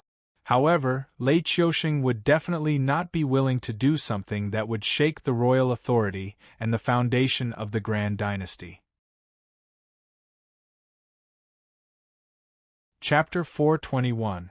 Your Highness, it's not good. Outside, there are a lot of rioters outside, and they are attacking the main gate of the Hu estate. A guard of the prince's mansion, whose armor was stained with blood, rotten vegetables and eggs, quickly walked over and reported to Hu Yan, who was standing on the main seat. Hu Yan, who was confronting Qiao Yilin, was slightly startled, and the anger in his eyes almost solidified. The northern frontier was now peaceful and prosperous. Those refugees who didn't know the top of the food chain in the northern frontier even praised him, the king of the northern frontier, as an extraordinary prince, a hero who could open up a paradise in troubled times. Therefore, these people definitely wouldn't attack his private residence for no reason. Moreover, for such a big matter, even if his subordinates wanted to report, they wouldn't say it out loud in front of so many outsiders. In order to avoid unnecessary panic, they would at most come over and whisper a few words to give him enough time to react, and arrange for these family heads to leave the Hu estate's main courtyard first. Therefore, at this point, it was already very obvious. Qiao Yilin's sudden attack, the rioters attacking the main gate of the Hu estate, and the guards reporting it out loud regardless of the consequences. All of these, from the beginning to the end, were conspiracies planned by the association of the Demon Emperor. The guard in front of him, whom he trusted the most, was also a member of the association of the Demon Emperor. Tonight was Hu Yan's private banquet. In order to prevent the association of the Demon Emperor's spies from sneaking in, he even cleared out the Hu estate's servants and branch family members in advance, including the servants, the cooks, and the guards. They were all his trusted aides, and anyone who he suspected was not qualified to enter the Hu estate's main courtyard tonight. But even so, who knew how many of the association of the Demon Emperor's spies were in this group of people? Sure enough, almost as soon as the messenger's voice fell, all the patriarchs in the Hu clan's courtyard shot up from their seats as if there were steel needles in their chairs. Pairs of ice-cold gazes fell on Hu Yan's face, as if they wanted nothing more than to swallow Hu Yan alive. To these family heads, they were all in the same boat. Apart from being the family head of the Hu estate, Hu Yan also had the identity of the king of the northern frontier. At such a crucial moment, Hu Yan gathered them here to put on a show and give Lin Yuan an excuse to wipe them out in one fell swoop. Feeling the cold eyes on him, Hu Yan opened his mouth several times, but couldn't say a word. He couldn't explain anything now. Even if Lin Yuan didn't take this opportunity to wipe out the northern frontier families, he would still skin them ruthlessly. As the person who set up this trap, Hu Yan was very clear that even if Lin Yuan didn't take care of him, these family heads who suffered losses wouldn't let him have an easy time, and the entire Hu estates would have no place in the northern frontier's northern frontier. Everyone's performance today has been broadcasted by the Association of the Demon Emperor through the projection stone in every city in the northern frontier. Family head Hu, now do you know why the people of Shunning City attacked your Hu estate? Qiao Yilin patted the non-existent dust on his gown, looked around at everyone with a cold face, and said in a cold voice, "Ever since Lord Dragon King took over the northern frontier, he pushed for new policies, established new laws, and built new cities. Every move he made was for the betterment of the northern frontier. You are all northern frontier families, and you are all existences who share the same fate with this land. I originally thought that you would help Lord Dragon King, but I didn't expect that all of you would only be eyeing the small profits on your plate." Everything was as Li Zhong had predicted. Ever since Lin Yuan took over the northern frontier and established the Northern Territory Chamber of Commerce, all the sects and families made a lot of money in the beginning. Even the commoners who worked in related industries made a lot of money. After Lin Yuan defeated the sects, the Northern Territory Chamber of Commerce's profits were split between Lin Yuan and the aristocratic families. In the process of suppressing the sects in the northern frontier, the aristocratic families didn't do anything at all. Only the Qiao family showed their faces, but the aristocratic families didn't let go of any of the profits that the sects gave up after they withdrew. They thought that the aristocratic families were already satisfied, at least with the example of the sects. Even if they were dissatisfied with the land clearance, they would only complain in private, but on the surface they would definitely cooperate. But no one expected that the aristocratic families would resist so strongly when Lin Yuan wanted to take away the land that they didn't value very much. It was obvious that they only wanted to take in and not take out. They only wanted to reap benefits from Lin Yuan, and completely didn't think that they would have to contribute something to the reform of the northern frontier. Li Zhong had only thought of this after being obstructed again and again. Previously, the benefits of the northern frontier basically fell into the pockets of the aristocratic families. This time, although the land would eventually belong to the northern frontier prince's mansion, the commoners would actually benefit from it. Now that the aristocratic families didn't want to give up their land, Li Zhong simply used Hu Yan's last stand to let the commoners know who was obstructing the implementation of the new policy, and who didn't want them to get the benefits that they deserved. At this point, the public was completely infuriated.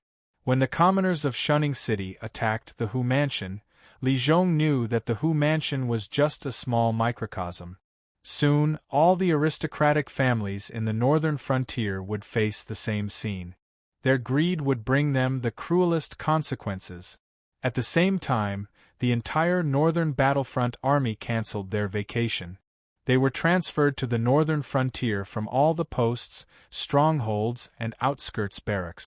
A large number of demi-human warriors from the monster forest were also transferred to the northern frontier. Under Li Zhong's operation, the aristocratic families in the northern frontier would be destroyed. At the same time, the northern frontier would also become chaotic. The arrival of the army could maximize the control of the situation. First, neither Lin Yuan nor Li Zhong wanted to take advantage of the situation to wipe out the aristocratic families in the northern frontier. Second, once the northern frontier became chaotic, people with ulterior motives or those lazy thugs would follow the trend to rob, fight, and smash things, which would make the northern frontier even more chaotic. Therefore, Li Zhong was very clear that the situation couldn't be out of control. Even if he had to use force, he had to repair the cracks in the chaos as soon as possible, so that everything would be under his control. The young man surnamed Wang's face obviously looked better. Although the commoners in the northern frontier might not let the Wang family go, he dared to go against Hu Yen and express that he didn't want to be Lin Yuan's enemy, so it wasn't completely useless. Even if it was just a show, Lin Yuan would protect him, the sensible head of the family, and the family. Chapter 422. When Zhang Xiu returned to the imperial capital, it was already 5 days later. It wasn't that Zhang Xiu was slow, but that he had stayed in the northern frontier for the past few days and had been discussing some details with Lin Yuan. Zhang Xiu had only left when he had more or less understood Lin Yuan's plan and the future reform of the northern frontier. On the way, he had already begun to record what he had seen and heard in the northern frontier. He then organized it into written documents and prepared to submit it to the Emperor Shenwu when he met him. After greeting the 2 guards, Shen Lin Jun, Zhang Xiu tidied his robe and walked into the imperial study. He raised his eyes slightly and saw Lei Qiusheng sitting on a large chair with a worried face. His right hand was holding the back of the chair and lightly tapping it. He was frowning and thinking about something. Zhang Xiu cleared his throat and bowed to Lei Qiusheng. He said in a clear voice, "I, Zhang Xiu, greet the Divine Martial Emperor. Thanks to your Majesty's blessing, I was able to successfully establish contact with the Black Jiao. These are the details. Your Majesty, please take a look." After he finished speaking, Lei Qiusheng seemed to have realized that Zhang Xiu had walked into the imperial study. He cleared his throat and the worry on his face instantly disappeared. Immediately, one of the eunuchs serving Lei Qiusheng bowed and trotted to Zhang Xiu's side. He held the documents that Zhang Xiu had written with both hands and trotted back to Lei Qiusheng's side. "My dear minister, you may rise." Lei Qiusheng took the documents from the eunuchs and lowered his head to read them. He didn't even raise his head as he spoke. Only then did Zhang Xiu stop kneeling. However, he still maintained a proper posture and stood there, carefully observing Lei Qiusheng's expression.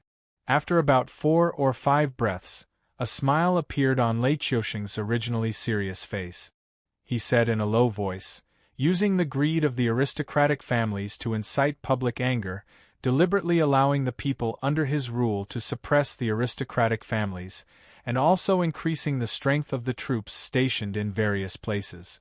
"This Black Jiao is very powerful. He has the entire northern frontier aristocratic families in a tight grip. Even if they can survive the anger of the people, if they want to earn a living in the northern frontier in the future, they will have to rely on the Black Jiao." Ever since Lin Yuan had taken control of the northern frontier, Lei Qiusheng had been observing Lin Yuan's actions. On this matter, Lei Qiusheng didn't blindly trust Zhang Xiu and the embroidered uniform guard like before. Instead, he sent out imperial spies who had been heavily nurtured but might not be used in their entire lives to gather information about the northern frontier. Ever since Lin Yuan had chased away the Green Marsh clan and completely confirmed his position as the overlord of the Stoneclaw Forest and the surrounding areas, Lei Qiusheng had sighed from time to time. He expressed that if this Black Jiao, who had broken the norm, was a human, he would be the best candidate for the position of Grand Secretary of the Shenwu dynasty. "Your Majesty, the information about the northern frontier is just a matter of convenience. You asked me to ask about the Black Jiao, and he also answered. Zhang Xiu stood with his head held high and chest out. However, a hint of seriousness flashed across his eyes. He said in a deep voice, "In my humble opinion, although this Black Jiao has given a solution, it is a strong medicine. Your Majesty needs to plan slowly. At the very least, you have to wait until the rebels under the Qinping King's command have been dealt with before you can implement it." Order of gratitude? Before Zhang Xiu could finish speaking, Lei Qiusheng interrupted him. Zhang Xiu knew that Lei Qiusheng was expressing his dissatisfaction with him for interrupting him. He simply shut his mouth obediently and waited for the result. He had inquired about every detail of Lin Yuan's order of gratitude. On the way back, he had thought about it repeatedly. He was certain that although this move was beneficial for the Shenwu dynasty to weaken the vassal kings, once this decree was issued, the vassal kings of the Shenwu dynasty would be in uproar. Even the imperial clan court would express that this move was against the ancestral system. Although Lei Qiusheng was the founding emperor of the Shenwu dynasty, the monarchs of the 7 dynasties could not avoid the harem. Firstly, they needed a large number of heirs to choose the most suitable candidate to inherit the throne. Secondly, in such a large dynasty, aristocratic families, sects, and even nobles were forces that could not be ignored. As an emperor, he had to establish marriage relationships with various forces. Otherwise, if the people's hearts were not stable, the emperor's rule would not be stable.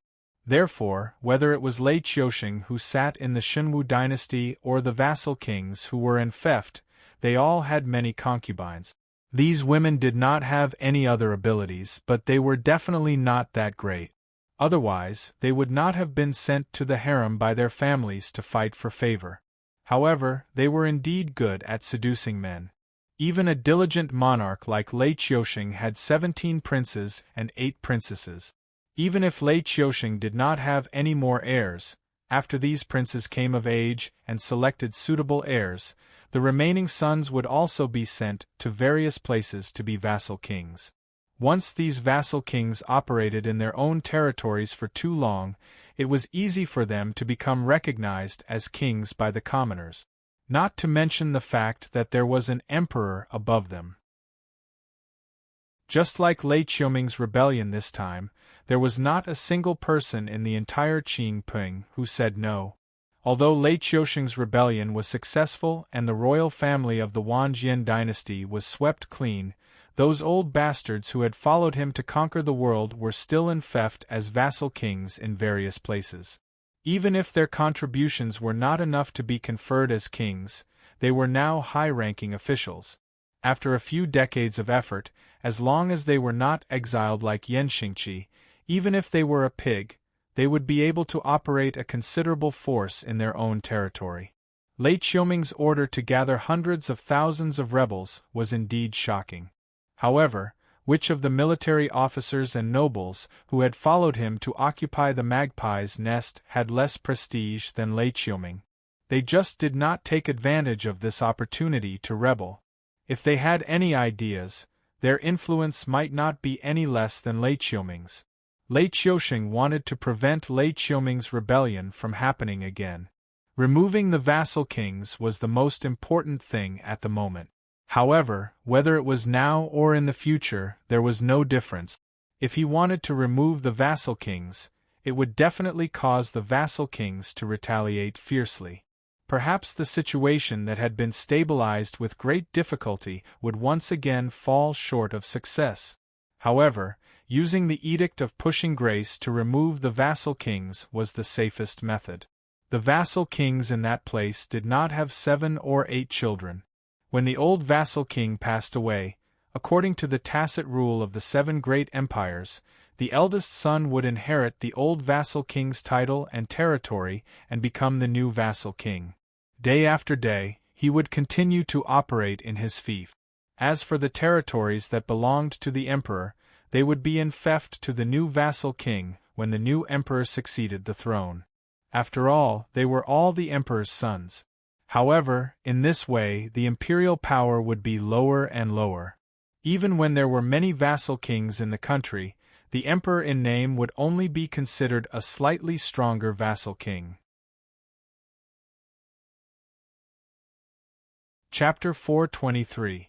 Not to mention a tyrannical emperor like Lei Qiusheng. Even if he was the lord of the earth, he would not want his territory to become weaker and his faction to become stronger and stronger. Therefore, the imperial power would constantly collide with each other. If those vassals were as troublesome as hedgehogs, then the change of imperial power would evolve into a struggle for the throne. The emperor's sons would frequently scheme in the imperial capital, and for the sake of the throne, they would not hesitate to kill each other until the strongest prince was chosen. Lin Yuan's command of pushing grace was different. This was a strong medicine, but it forced the vassals to be like the emperor. After their death, they would equally distribute their territory to each of their children. Although the title did not change, the actual power gap was too big. A prince would become a duke, and a duke would become a marquis. After 2 or 3 generations, most of the descendants of these vassals would also be guarding a city. It would be a fool's dream if they wanted to challenge the imperial power. At that time, the emperor would find a reason to take back the territory. The command of pushing grace was also a poisonous scheme. Just like how the ministers in the imperial court favored different princes according to their relationship and faction, the subordinates of the vassals naturally favored different princes. Once the command of pushing grace was taken out, whether the vassals were willing or not was another matter. However, except for the eldest son, each of the princes would spend a lot of effort to ensure the implementation of the command of pushing grace. After all, to be able to get a part of their father's territory was better than having nothing. It was better to be a rich man in the royal territory, afraid that his brother would find an excuse to kill him. By the time they regretted, it would already be time for them to split the vassal territory and pass it down to the next generation. What was the use of regretting at that time? Oh! After reading Lin Yuan's command of pushing grace, Lei Qiusheng let out a long breath and sneered. Amazing, amazing.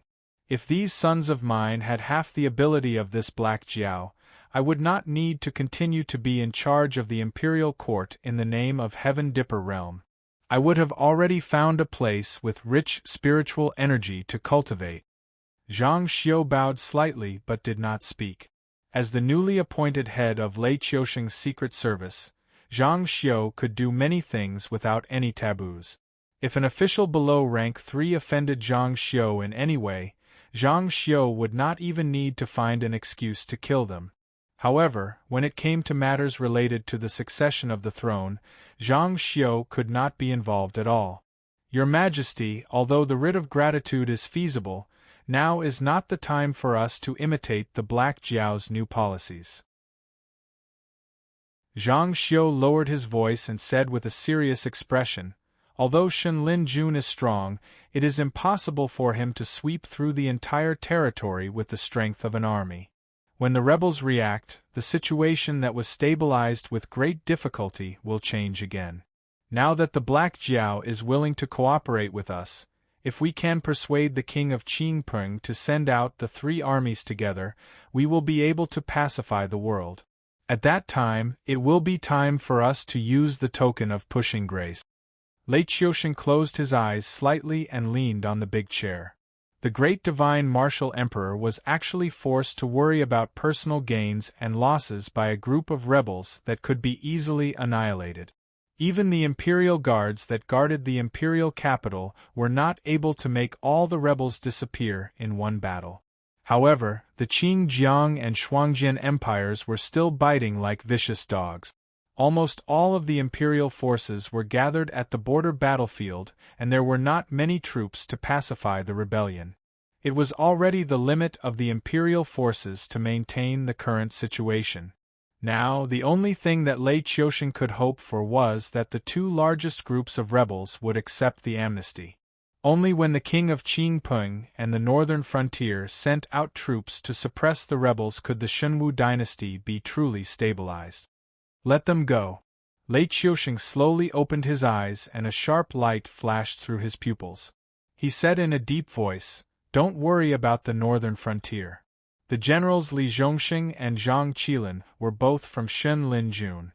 Even if these people die, they will not turn against me.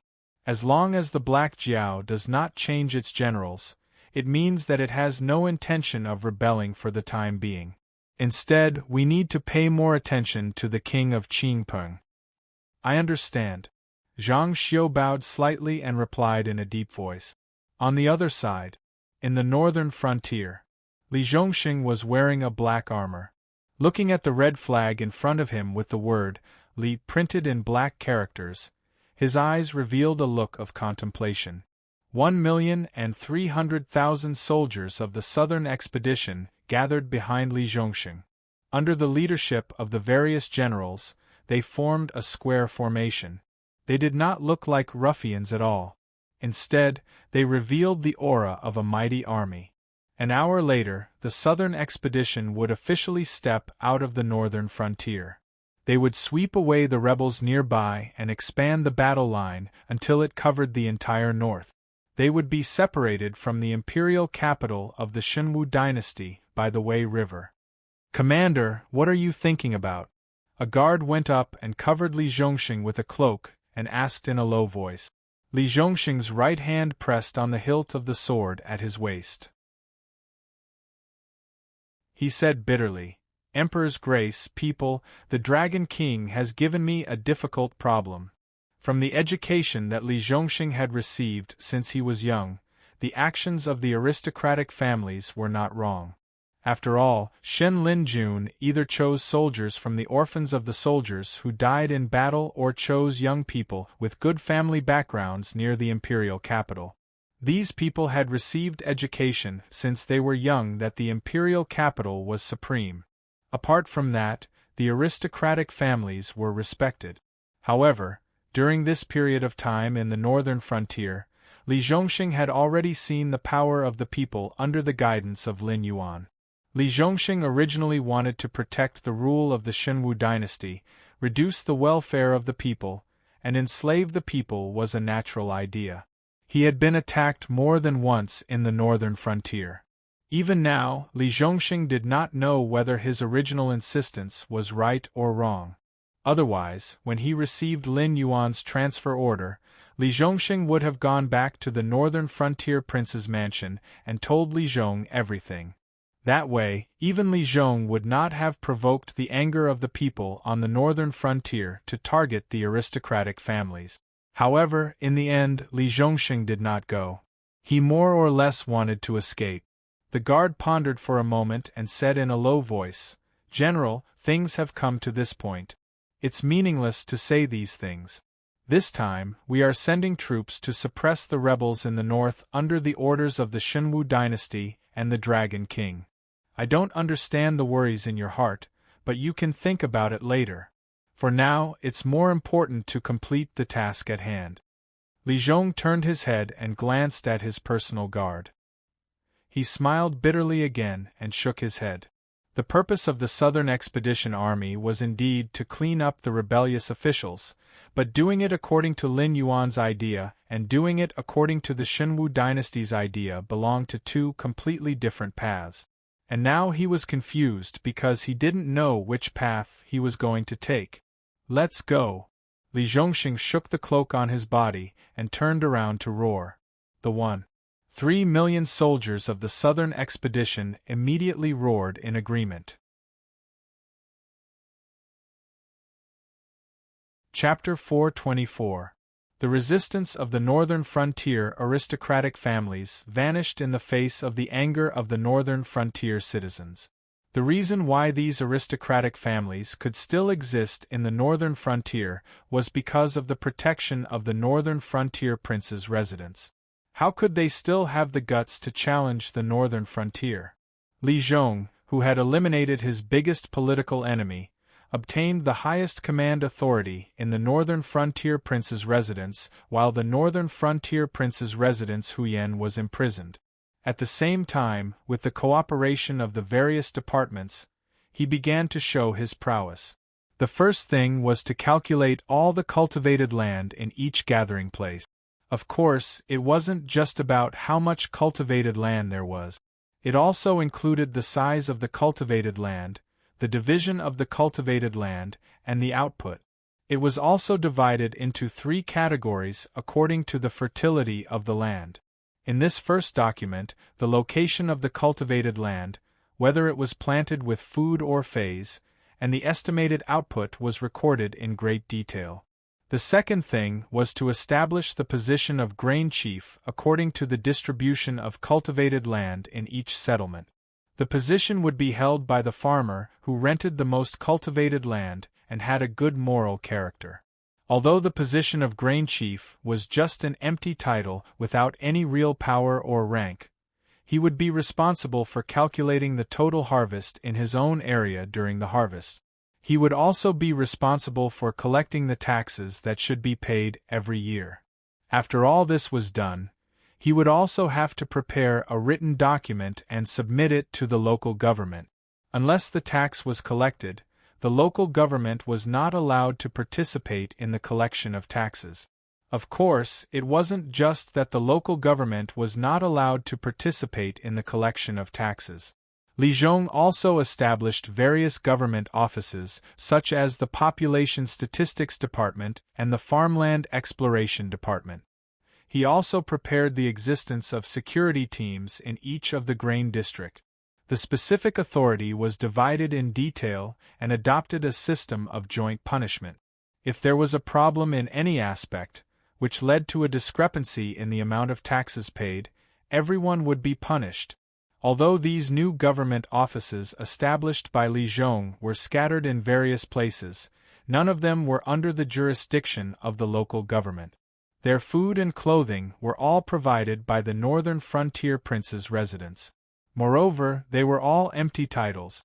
When they met the local government officials, they still had to bow and salute. However, they also had the ability to directly report to the northern frontier princes' residents. It could be said that both sides were restricting each other. In addition, except for the grain chief, the other empty titles were all not ordinary people. The person in charge of each department would be transferred every 3 years.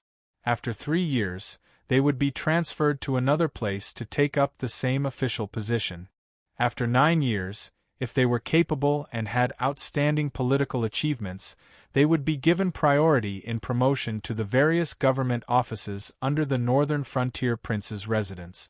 In these 9 years, if their political achievements were mediocre, they would undergo another 9 years of assessment. If their political achievements were bad, they would be immediately removed from their official position and would be investigated. The staff members below the division chief were all graduates of the Northern Frontier Academy. They were also changed every 3 years. During their employment, they could submit their resumes to the various government offices under the Northern Frontier Prince's residence to be recruited. However, they would not be given priority in recruitment. In addition to this internal system, there was also the supervision of the Demon Emperor Association under Lin Yuan's command, who appeared and disappeared mysteriously.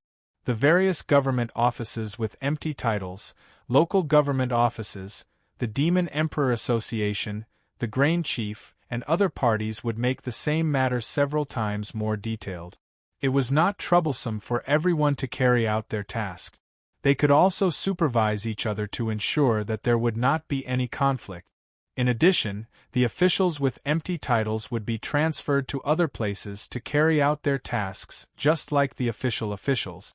There was no such thing as a flowing city lord being an ironclad official. The third matter was back to the land clearing project. Due to man-made factors, natural disasters, and other factors, the yield of the cultivated land would decrease or increase. Moreover, the land needed to be cultivated year after year. Otherwise, the land would lose its fertility and would no longer be able to grow good crop. Therefore, clearing the land was not a one-time project. After every harvest, the land would be cleared again. At the same time, a census of the population would be conducted in each settlement to ensure that there would not be any fraud. This series of reforms simply made some people with ulterior motives dumbfounded. After all, Lin Yuan was now working for the welfare of the people in the northern frontier. Establishing a complex and fair system would not cause any dissatisfaction. However, to them it was extremely bad news. Whether they wanted to reap benefits or sabotage, Lin Yuan's move meant that they would not have that opportunity. Late at night, in the northern frontier prince's mansion, Li Zhong finished sorting out the documents in his hands and sealed the files. Only then did he yawn and get up from his office desk. He stretched his body and looked at the groups of patrolling guards outside. His pair of slender sword-like eyebrows were slightly furrowed. The land clearing project was completed, but the biggest problem was still unsolved. For example, the taxes for the officials and the people, and how should the land distributed to the farmers be divided. As the old saying goes, one does not worry about scarcity, but about uneven distribution. Some people took more land while others took less. When the time came, there would definitely be dispute.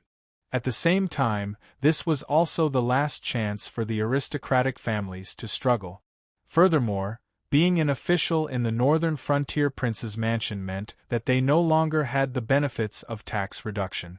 Even if they could become the prince of the northern frontier, they would still have to pay 50% of the taxes on their own land. Although their salaries had increased a lot compared to the time when the Shenwu dynasty ruled the northern frontier, they still felt that something was missing without the income from the land under their names. It was easy for the civil and military officials in the northern frontier prince's mansion to lose their motivation and only know how to live in their own positions. Even if he set up a strict official evaluation system, it was useless.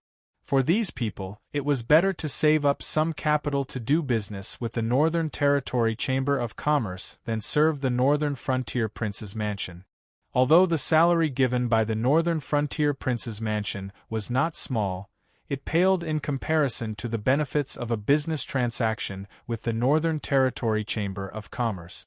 Although Li Zhong seemed to have a lot of authority in the land clearing project, the 10 years of tax reduction, the taxes for the officials and the people, as well as the establishment of various government offices were all things that Lin Yuan had prepared long ago. He only needed to take them out at the right time. When it came to other issues, even if Li Zhong had 10,000 ideas, he would not dare to make a decision on his own. "Mr. Li, are you planning to go back and rest?" A patrolling guard greeted Li Zhong with a smile. This guard was the one who had announced in Hu Yan's mansion that the people were storming the gate. He was originally a secret agent of the Association of the Demon Emperor. Although he was barely receiving a salary from the Northern Frontier Prince's mansion, serving Hu Yan and serving Lin Yuan were two different things. With the merit of bringing Hu Yan down, this guard had become a captain of the permanent guards of the Northern Frontier Prince's mansion. He was in charge of thousands of people. He was not a big figure in the whole northern frontier, but in Shunning City, where there were only 100,000 Prince's Mansion guards, he was a Qian Hu. Chapter 425. No, it's just an if. I want to see His Lordship Dragon King. Li Zhong smiled politely at the other party. Whether a person was smart or not, it did not depend on whether he could speak eloquently or come up with clever plans, but whether he could recognize his own position. Although Li Zhong was now in charge of the land clearance and other matters, during the period when Hu Yan was under house arrest, the various departments of the Northern Frontier Palace had to deploy all their manpower to assist him. Currently, he could be considered as the highest-ranking official in the Northern Frontier Palace. However, this was only temporary.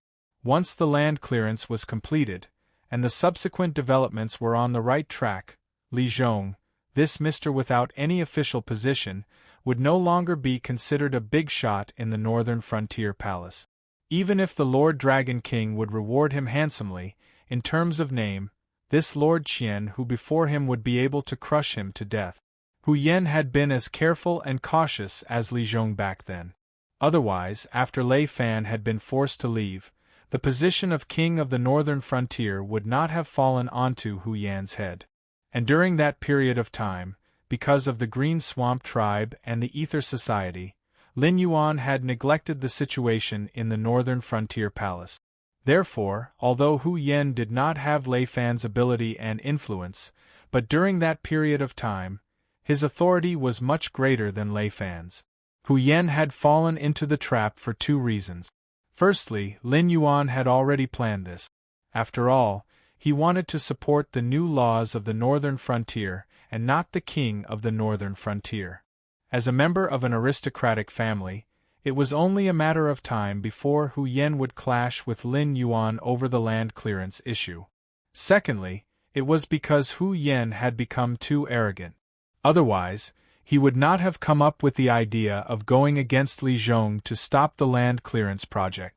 Of course, it was still the same old saying that Hu Yan had fallen to such a state today. It was not because Lin Yuan had forced him to do it. Hu Yan and Lei Fan had died in the same way. They had both grasped authority, but did not have enough authority. Arrogance and greed had caused him to have a rebellious heart, and that was why he had fallen to such a state. Learn from the mistakes of others and learn from the mistakes of others. Hu Yan had not learned his lesson from Lei Fan, but Li Zhong had learned his lesson from Lei Fan and Hu Yan. Naturally, he would not be arrogant. Lord Dragon King? Lord Dragon King is currently in the front yard of the residence. If you go now, you should still be able to make it. Qianhu smiled kindly at Li Zhong. During this period of time, Lin Yuan would make a trip to the northern frontier prince's mansion every day to check on the progress of the land clearing project. At the same time, he would also check on how much surplus grain was left in the northern frontier prince's mansion and whether it was enough to supply other projects in the northern frontier and the implementation of the new policies. At the same time, he would also listen to the opinions of the officials working in the northern frontier prince's mansion. Li Zhong nodded and thanked Qianhu before walking towards the front yard. For the other officials to want to enter and leave the northern frontier prince's mansion freely, it was not a realistic thing.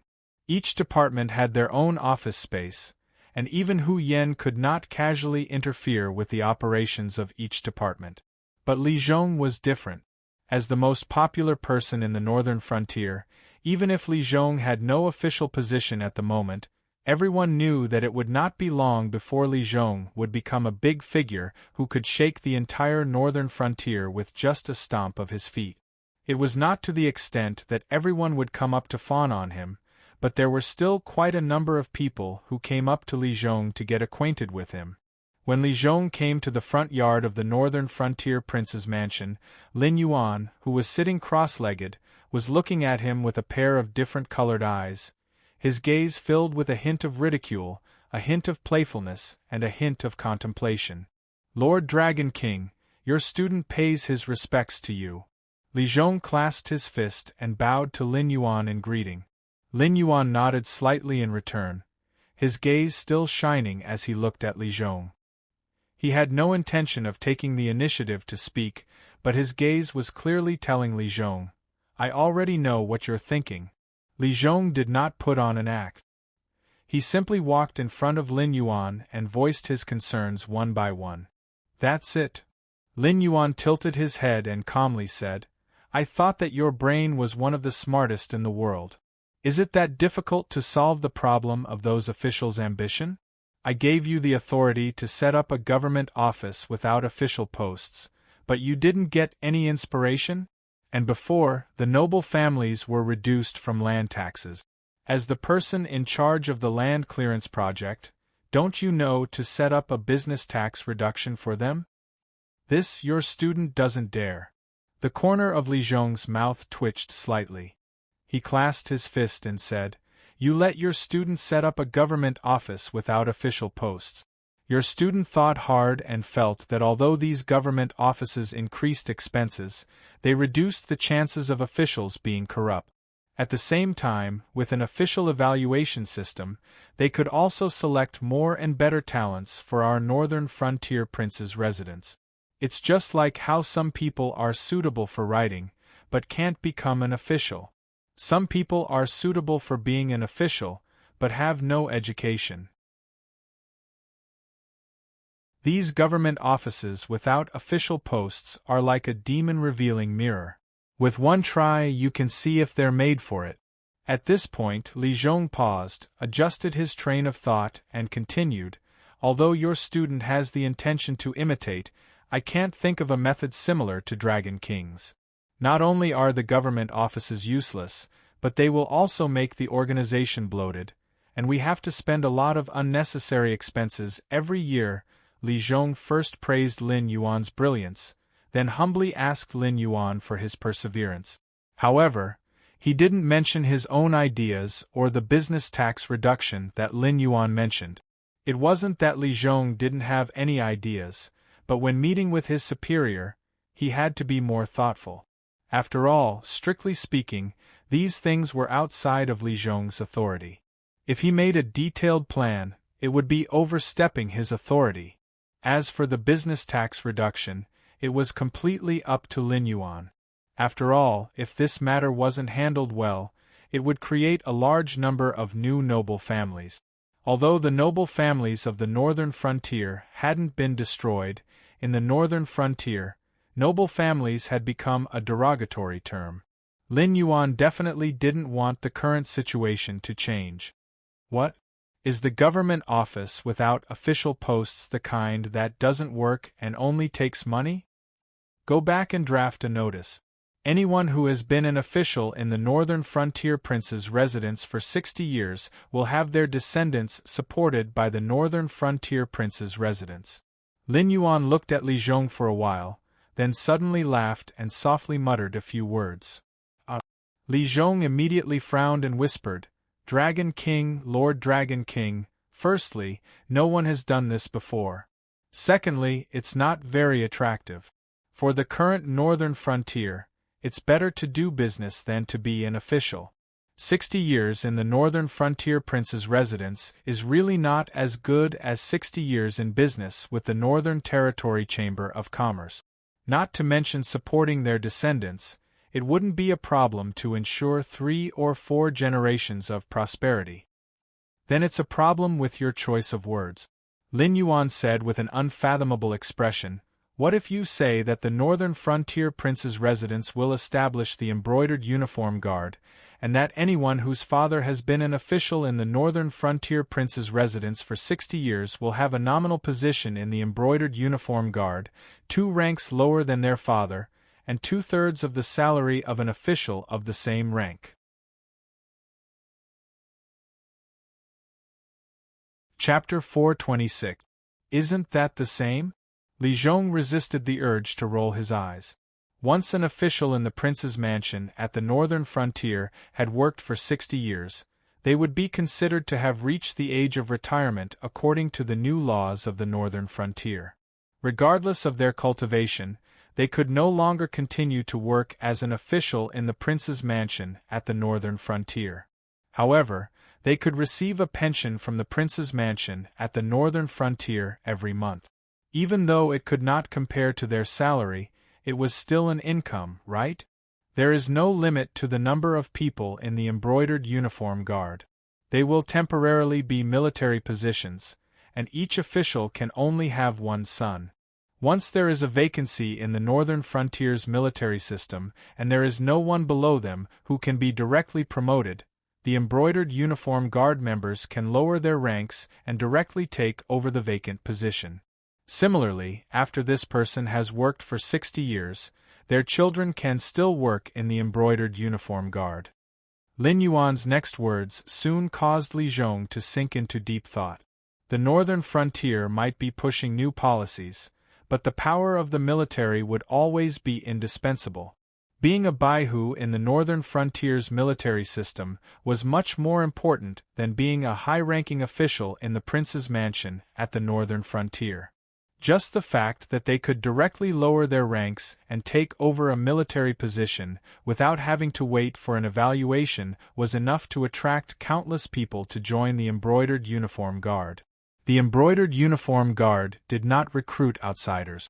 They only accepted the children of officials who had worked for 60 years in the prince's mansion at the northern frontier.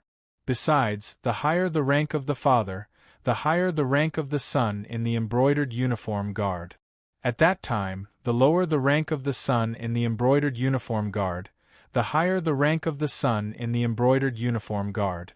Not only did this solve the problem of the officials in the northern frontier being ambitious to secure their positions as military officials, these officials would also conduct strict training for their children, which could be considered as solving the problem of talent. Similarly, only the officials who had worked for the prince's mansion at the northern frontier until they retired could enjoy the benefits of having a son in the embroidered uniform guard. It also solved the problem of the officials in the northern frontier not doing any work and even thinking about quitting to do business. Killing 3 birds with 1 stone? It seemed that there was more to it. Also, the embroidered uniform guard can't be considered a government office in name only. I plan to split the embroidered uniform guard into 2 departments, one in the light and one in the dark. The light department will be independent of the local government and will be in charge of the safety of the gathering place. They will be in charge of arresting and interrogating. However, the criminals will still be sent to the prisons set up by the local government. The dark department was responsible for investigation, supervision, and collecting intelligence from both sides during wartime. They were also responsible for monitoring the integrity of the local officials. They were also responsible for monitoring each other with the secret agents of the Association of the Demon Emperor. They were responsible for ensuring that what the northern frontier prince's residents heard and saw was not what some people wanted the northern frontier prince's residents to hear and see. The embroidered uniform guards only need to answer to me and the king of the northern frontier. As for the others, no matter what position or identity they have on the northern frontier, as long as they have evidence, they can send the embroidered uniform guards to arrest them. Lin Yuan let out a sigh of relief, but his eyes shone brightly. Ding Zai's manipulation of the Association of the Demon Emperor to block his vision had taught him a lesson. Although the secret agents of the Association of the Demon Emperor were everywhere in the northern frontier, once something happened within the Association of the Demon Emperor, Lin Yuan would become a blind existence. However, the northern frontier belonged to the Shenwu dynasty, and the nominal king was Hu Yen. Lin Yuan's territory system could not be used in the northern frontier. Otherwise, he would not have kept so many spies for his own use. As expected of Lord Dragon King. Amazing, amazing! After listening to Lin Yuan's series of ideas, Li Zhong clapped his hands and cheered. After all, once Lin Yuan set up the embroidered uniform guards, his biggest problem would be solved. He could not help but return to his office to record the details of Lin Yuan's idea of the embroidered uniform guards. He would go back and think about it repeatedly to see if he could come up with a better plan. If he could not, he would directly post the announcement of the establishment of the embroidered uniform guards on the bulletin board of the Northern Frontier King's mansion, and then send someone to deliver the letter to the local government. Wait. Just as Li Zhong turned around, Lin Yuan called out to him. After a moment of silence, the smile on Li Zhong's face disappeared. He turned to look at Lin Yuan with a bitter face, cupped his hands and said, "Lord Dragon King, forgive this student for speaking out of turn, but the business tax exemption must not be allowed. Otherwise, I'm afraid another batch of new aristocratic families will be created. Wouldn't the efforts of Lord Dragon King and this student go to waste?" Lin Yuan looked at Li Zhong silently, his heterochromatic eyes faintly narrowed. No one knew what he was thinking.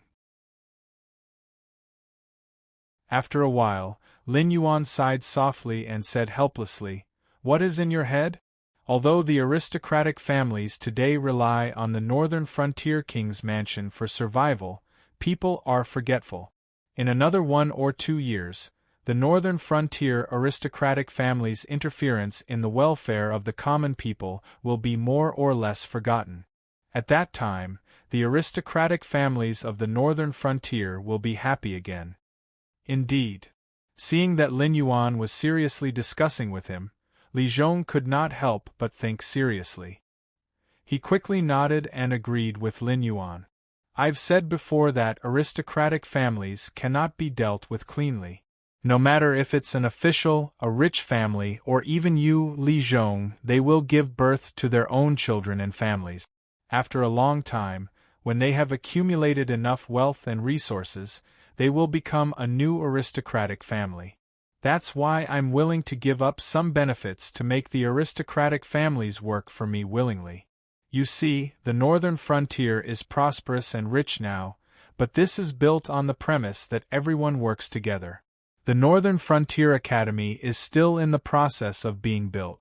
Even if I want to promote poor students, I don't have that many poor students to use. Governing the Northern Frontier still depends on the children of the aristocratic families. If I don't give them some benefits, how can they continue to contribute to the development of the Northern Frontier? When the time comes, the officials of the Northern Frontier will hate you and me. No matter how good the government decree is, it will be impossible to carry it out. Lin Yuan's heterochromatic eyes flickered with a faint light as he continued, the business tax exemption is different from the land tax exemption. The latter is equivalent to forcing the common people to give their land to the aristocratic families to strengthen the power of the aristocratic families. But the former is different. The former is to attract the aristocratic families to invest more resources to strengthen the Northern Territory Chamber of Commerce. The Northern Territory Chamber of Commerce will then feed the Northern Frontier. As for the calamity you are worried about, haha. Lin Yuan's final two cold laughs instantly shattered Li Zhong's worries. The aristocratic families were the reason why a dynasty was destroyed. This was the reason why Li Zhong viewed the aristocratic families as tigers and wolves. But now, the aristocratic families of the northern frontier had lost their land and were like tigers and wolves without claws. Even if they could survive in the Northern Territory Chamber of Commerce, it was equivalent to Lin Yuan slowly feeding them with meat porridge. When Lin Yuan no longer wanted to feed them, these aristocratic families could only walk the path of starvation. After all, when they had their own land and were armed, they couldn't even defeat Lin Yuan. What could they change in the future?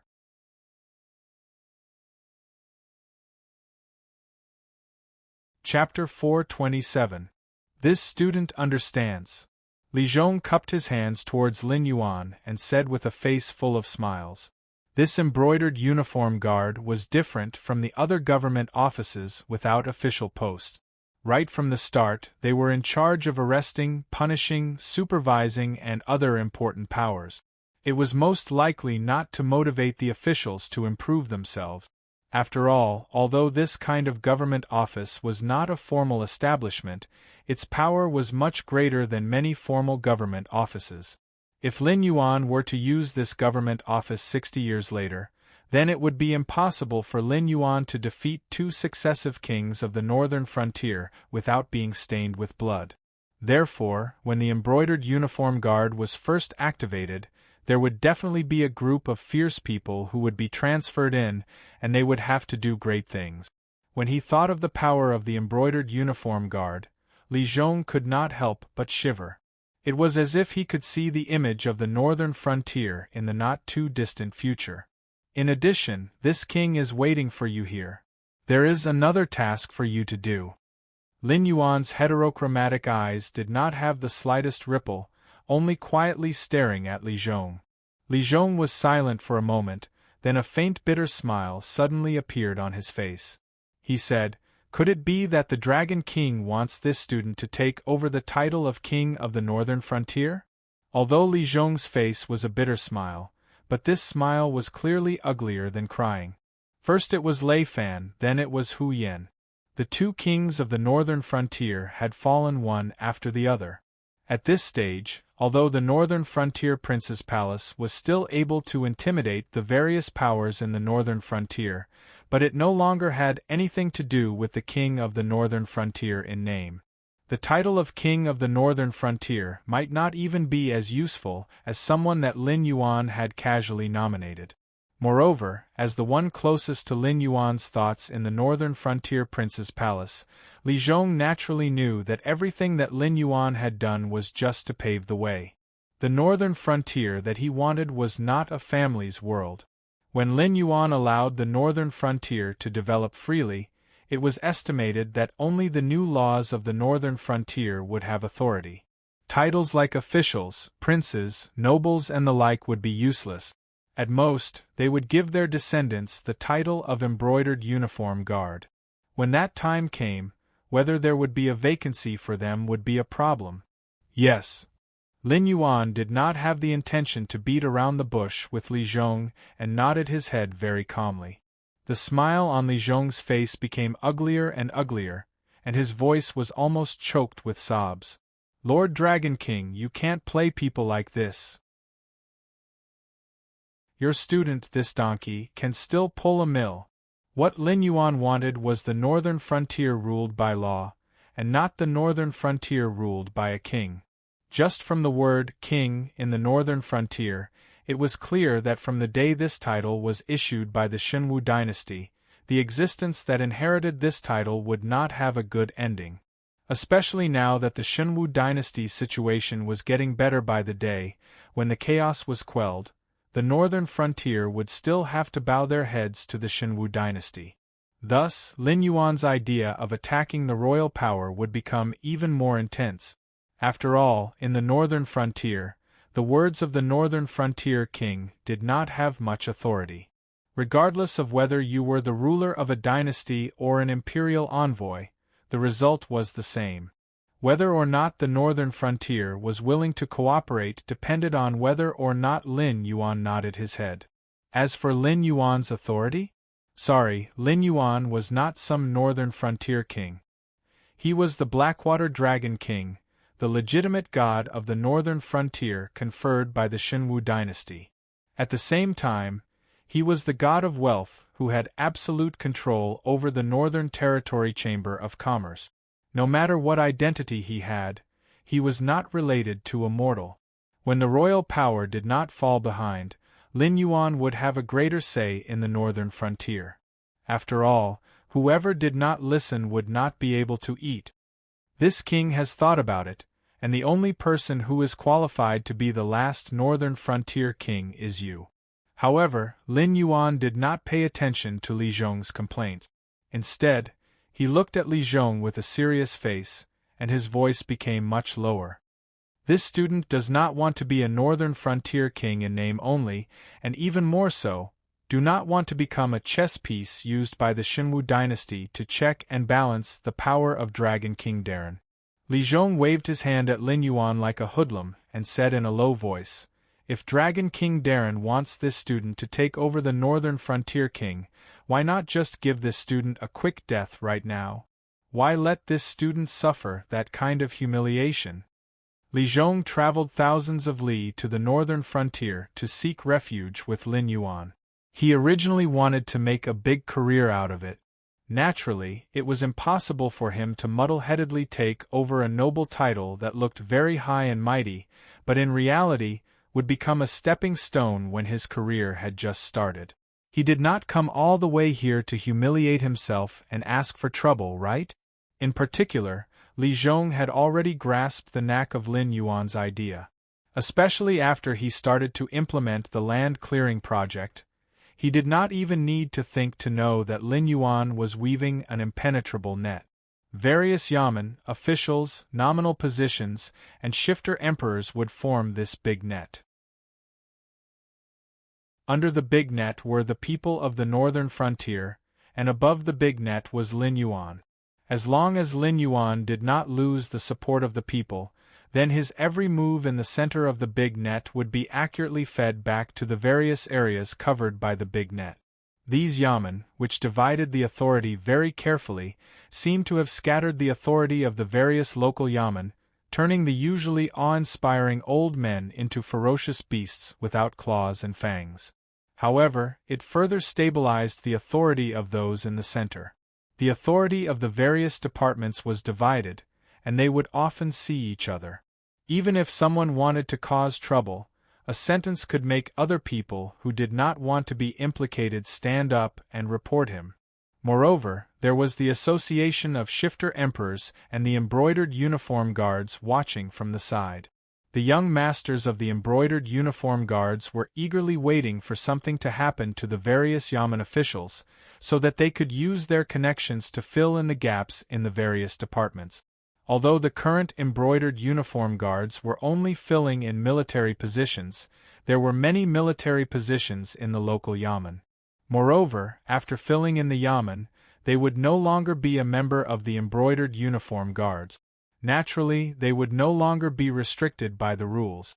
If they worked hard and achieved some political achievements, wouldn't promotion be just around the corner? Of course, after they filled in, the new embroidered uniform guards and those who did not fill in would also keep a close eye on them. As long as Lin Yuan could clearly control the two forces, the embroidered uniform guards and the association of shifter emperors, the changes in the officialdom of the northern frontier would forever be a virtuous cycle. No one would dare to make a mistake under the watchful eyes of countless people, and would naturally strictly carry out Lin Yuan's orders. This king is not after your life, and definitely not to humiliate you. After the fall of Lei Fan, the authority of the king of the northern frontier had been mostly lost. Otherwise, Hu Yen would not have been so frightened by this king's words that he stayed in Shunning City obediently. Do you think he did not want to go out or did not dare to go out? Also, the dignity and prestige of the king of the northern frontier had been completely lost under your scheme, Mr. Li. If you go out and ask the people of the northern frontier, when they hear the words king of the northern frontier, and Hu Yen, who would not spit on the ground? Lin Yuan's heterochromatic eyes seemed to be able to speak. With a smile, he said in a deep voice, as the person who defeated the villain Hu Yen, Mr. Li, isn't it the most suitable person to take over the northern frontier king?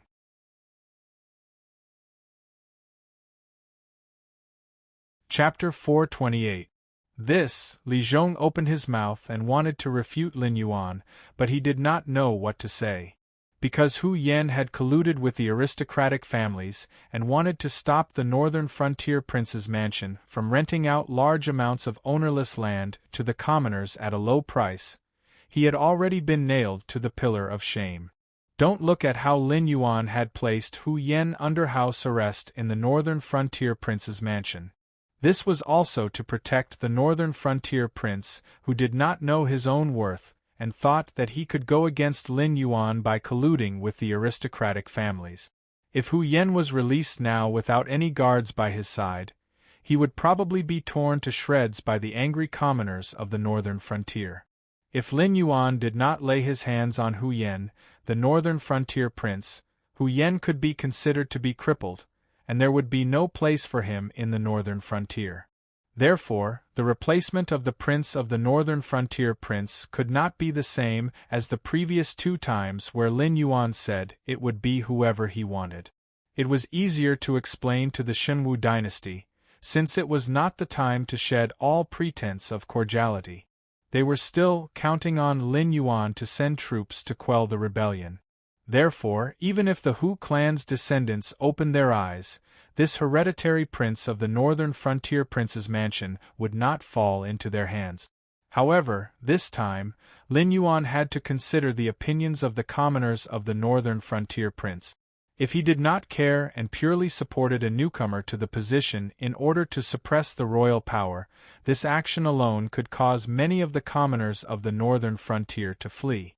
No matter what, the Tianwu continent was still a feudal society. Imperial power and royal power could suppress people to death. No matter how Lin Yuan attacked the royal power, it was useless. There would always be some people who would feel that the prince of the northern frontier was the true master of the northern frontier. If they could not see the good side of the prince of the northern frontier, they would very likely give up everything they had in the northern frontier and become refugees to other regions. The Hu clan's descendants were not good enough, they were not good enough, they were not good enough, they were not good enough. After thinking about it, Other than Li Zhong, who was now regarded as a hero by the commoners of the northern frontier, Lin Yuan could not think of anyone else who was suitable to be the last prince of the northern frontier. This student is slow-witted, Dragon King, please enlighten me. Li Zhong bowed lightly to Lin Yuan, and the expression on his face finally looked better. Although he was convinced of Lin Yuan's abilities and plans, he was not a 3-year-old child. He was not willing to be the prince of the northern frontier just because Lin Yuan opened his mouth. This was equivalent to being given the title of Marquis. If Lin Yuan could not give him a good explanation, even if he had to risk offending Lin Yuan, he would still have to run away. Even if he could not run away and died, it was better than dying with infamy and humiliation. Hu Yen has already been crippled. Even if I wanted to give him a chance to repent, the commoners and aristocratic families of the northern frontier will not tolerate him. The Hu clan will no longer have a foothold in the northern frontier. Tell me, if the title of Prince of the Northern Frontier were to fall on Hu Yen or the descendants of the Hu clan, would the commoners be convinced? Although in my eyes, the complete disappearance of royal authority from the northern frontier is the most advantageous situation for me in the northern frontier, I cannot deny that the current northern frontier does indeed need a prince of the northern frontier who can stabilize the people's hearts. In the eyes of the commoners of the northern frontier, you are a great hero who did not hesitate to offend the prince of the northern frontier. At this juncture, the commoners are very against Hu Yen. If I casually choose someone to be the prince of the northern frontier, it may not be able to stabilize the people's hearts. On the contrary, it may even incite a revolt. On the contrary, they would rather see a great hero like you ascend to the throne. Lin Yuan's heterochromatic eyes did not show the slightest fluctuation, as if he did not care about Li Zhong's popularity in the northern frontier. This student is afraid. Li Zhong's mouth was still giving way, but in his heart, he was secretly pondering. The Dragon King in front of him was an existence that anyone dared to scheme against, especially the position of the Prince of the Northern Frontier. In his eyes, it was like a chess piece that could be abandoned at any time. Every stage of the game had its own uses. Once the value was squeezed out, he would not hesitate to crush it. For example, the first prince of the northern frontier, Lei Fan. According to the original intention of the Shenwu dynasty, Hu Yen, as the local tyrant of the northern frontier, was the best candidate to be conferred the title of Prince of the Northern Frontier. After all, Hu Yen had accumulated so many years of wealth in the northern frontier. He also had the Shunning City Garrison Army, the strongest military force in the northern frontier. He was also a member of an aristocratic family. Once he had the support of the Shenwu dynasty, Hu Yen would be able to develop into one of the strongest forces in the northern frontier. However, Lin Yuan had obviously seen the drawbacks of Hu Yen becoming the prince of the northern frontier. He had directly rejected the imperial edict and had even requested for Hu Yen to be conferred the title of Prince of the Northern Frontier. To the Shenwu dynasty, although Lei Fan's foundation was still shallow, he had Shen Lin Jun's reserves in his hands and was not someone who could be easily manipulated. Moreover, his surname was Lei. Naturally, he would be able to obtain the support of the imperial clan court. In addition to the situation of the Shenwu dynasty at that time, even if Lei Qiusheng wanted to fall out with Lin Yuan, there would be countless people below him who would stop him. Thus, Lei Fan was able to replace Hu Yen as the prince of the northern frontier. During the period when Lei Fan was the prince of the northern frontier, he held military power in his hands and had a strong network of connections. He had even looked like he was going to rule the northern frontier together with Lin Yuan. However, after the northern frontier had stabilized, Lei Fan had gradually become a puppet.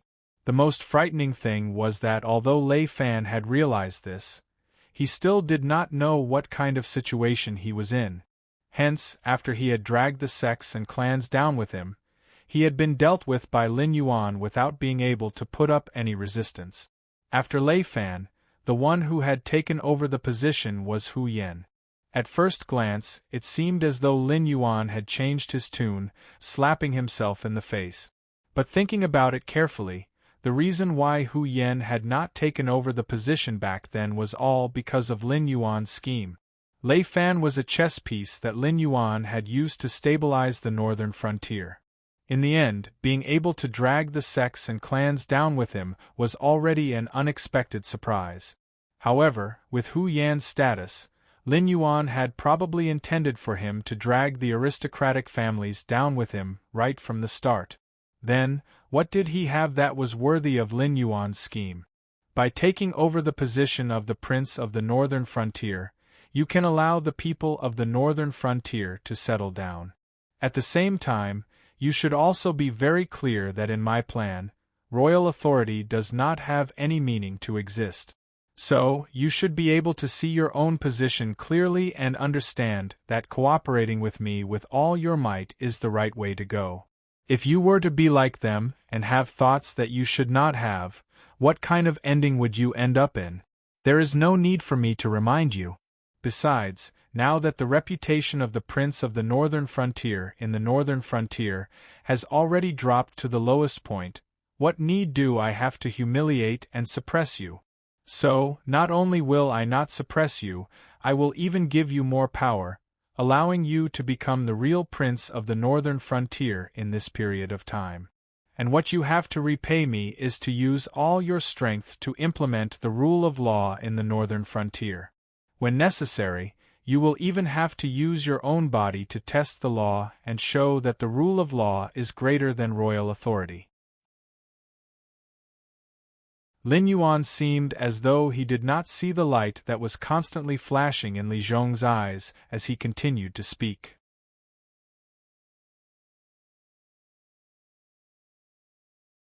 Chapter 429. The distance between the northern frontier and the imperial capital was definitely not close. However, Lin Yuan only took half a day to send the news to the imperial capital. By the time he received the imperial capital's reply and the imperial edict of appointment, it was already 3 days later. It was not that Lei Qiusheng and Zhang Xiu did not value Lin Yuan, but that the important officials in the court valued Lin Yuan too much. In this short period of 1.5 years, Lin Yuan's name was like a nightmare that shrouded over their head. It was not only because the northern frontier was getting stronger day by day, but also because Lin Yuan's position was never that of a prince or a noble. Even if he was the Grand Secretary of the Imperial Cabinet in the Shenwu dynasty, he could not deny that he was a member of an aristocratic family. As for the other aristocratic families and sects, although they had their enemies, they were more of an excellent helper and cover. Only when everyone worked together could they contend against the supreme imperial power and seek benefits for their families. However, after Lin Yuan took over the throne, he immediately began to reform. First, he established the academy in the northern frontier, which was equivalent to destroying the situation where the aristocratic families and sects controlled knowledge and cultivation methods. This allowed the poor children to have the potential to advance. Then, he took over the land and rented it to farmers for farming at a low price and collected taxes. After all, the ownership of the land did not belong to the farmers. Even if they wanted to use the land, they could not do it. Moreover, Lin Yuan's officials and people were there, so why should they curry favor with the aristocratic families? Therefore, the important officials and nobles in the southern frontier were extremely afraid of Lin Yuan's name. If it was not for Lei Qiusheng forbidding them to do anything to the northern frontier, they would have already killed this disaster in the cradle. Lei Qiusheng wanted to use the northern frontier as a test to see the effects of Lin Yuan's new policies. This was already an open secret in the Shenwu dynasty. Although everyone seemed to be harmonious on the surface, countless eyes were secretly watching Lei Qiusheng's every move, afraid that he would imitate the Black Jiao. After all, what the shifter emperor could do, the embroidered uniform guards could do as well. Although those nominal offices were complicated and varied, they were not official organizations. According to the original salary of the Xinwu dynasty, even if the Xinwu dynasty's embroidered uniform guards were 10 times larger than their counterparts in the northern frontier, the Xinwu dynasty could easily support them. Therefore, Lei Qiusheng wanted to replicate the northern frontier's embroidered uniform guards. Of course, if he only followed the strict law enforcement of the northern frontier and the clear division of labor of each department, although many people would lose their source of income, it would not be a serious blow. To put it bluntly, with so many offices in the imperial dynasty, how many of them would be able to eat to their heart's content? The important officials of the Xinwu dynasty were not worried about anything else, but that Lei Qiusheng would imitate the Black Jiao and ask the officials and citizens to abolish their annual tax exemption. He would ask everyone to pay taxes according to the area of their farmland and their output. Even if he could not take back the land under the nobles' names, the imperial dynasty's annual income would increase by 2 to 3 times. Presently, the Xinwu dynasty was in chaos and had suffered countless casualties. Many lands had lost their owners, but it just so happened that the embroidered guard had received Zhang Xiu's orders a long time ago, so they kept a close watch on these lands and didn't give those clans and sects the chance to take over their lands at all. According to Lei Qiusheng's military background, he would not keep these ownerless lands for himself. Most of them were given to the soldiers who had made great contributions, and a small portion was given to the families of the fallen soldiers. However, Lin Yuan's actions in the northern frontier had given Lei Qiusheng a good start. He gave the land in his hands to the commoners to farm, and then gave them a certain tax exemption to attract the commoners to farm. At most, he would spend a bit more money to reward his subordinates, but the annual income from the autumn harvest would be much higher. It was better than giving the land to his subordinates in a one-time deal. At this time, all the officials were present in the throne room of the imperial capital. A red-faced old man wearing a crimson official's robe cupped his hands towards Lei Qiusheng and said in a clear voice, "Your Majesty, please think twice before acting on his request for the northern frontier king's position. It hasn't been long, but the northern frontier king's position has already changed 3 times. This is a hereditary title, not some cabbage that can be bought from the roadside. It's also not something that the Black Jiao can give to whomever he wants." Lei Qiusheng sat on the dragon throne, coldly sizing up the red-faced old man without saying a word. Seeing that Lei Qiusheng did not respond, the red-faced old man subconsciously frowned and said again, "Your Majesty." Logically speaking, if the emperor raised his own opinion, the officials would have to give an opinion regardless of whether they agreed or not. At this time, the emperor could keep his original opinion, or he could act according to the opinions of the officials. In any case, it was very rare for both sides to agree. After all, both sides had different standpoints. During times of peace, when the emperor's power benefited, the benefits of the aristocratic families would shrink, and vice versa. For example, at this moment, even though he knew what Lin Yuan was scheming, Lei Qiusheng still didn't even frown in the face of the third request for the northern frontier king's position to be changed. However, the decree was blocked by the Cabinet Grand Secretary. As the Cabinet Grand Secretary, the red-faced old man believed that no matter if it was a major matter like the appointment of a king or the transfer of a king's position, a reasonable procedure had to be discussed. In the end, after discussing back and forth, the officials actually asked Lei Qiusheng to take back the order and refuse Lin Yuan's request to change the position of king of the northern frontier. It was clear that these officials who were worried that Lin Yuan's position would be threatened could no longer sit still. "Your Majesty!" The red-faced old man raised his voice, but he still didn't dare to roar. He only growled. Whether Lei Qiusheng withdrew his decree or not, he should have given him a response at this time. If there was a major matter, the imperial capital would have to discuss it with the cabinet. However, in front of all the officials, Lei Qiusheng directly refused to answer his question. Wasn't this clearly using silence to embarrass him? Beloved official Xia, don't you like to intercept memorials?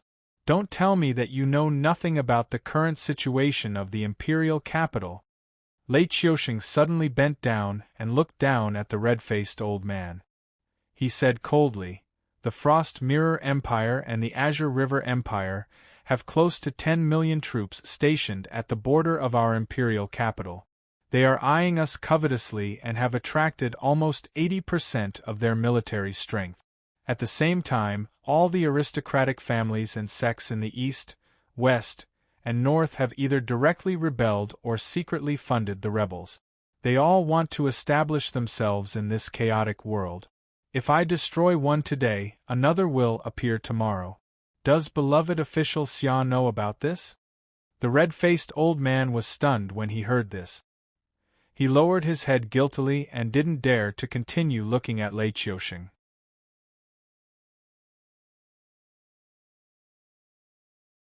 Chapter 430.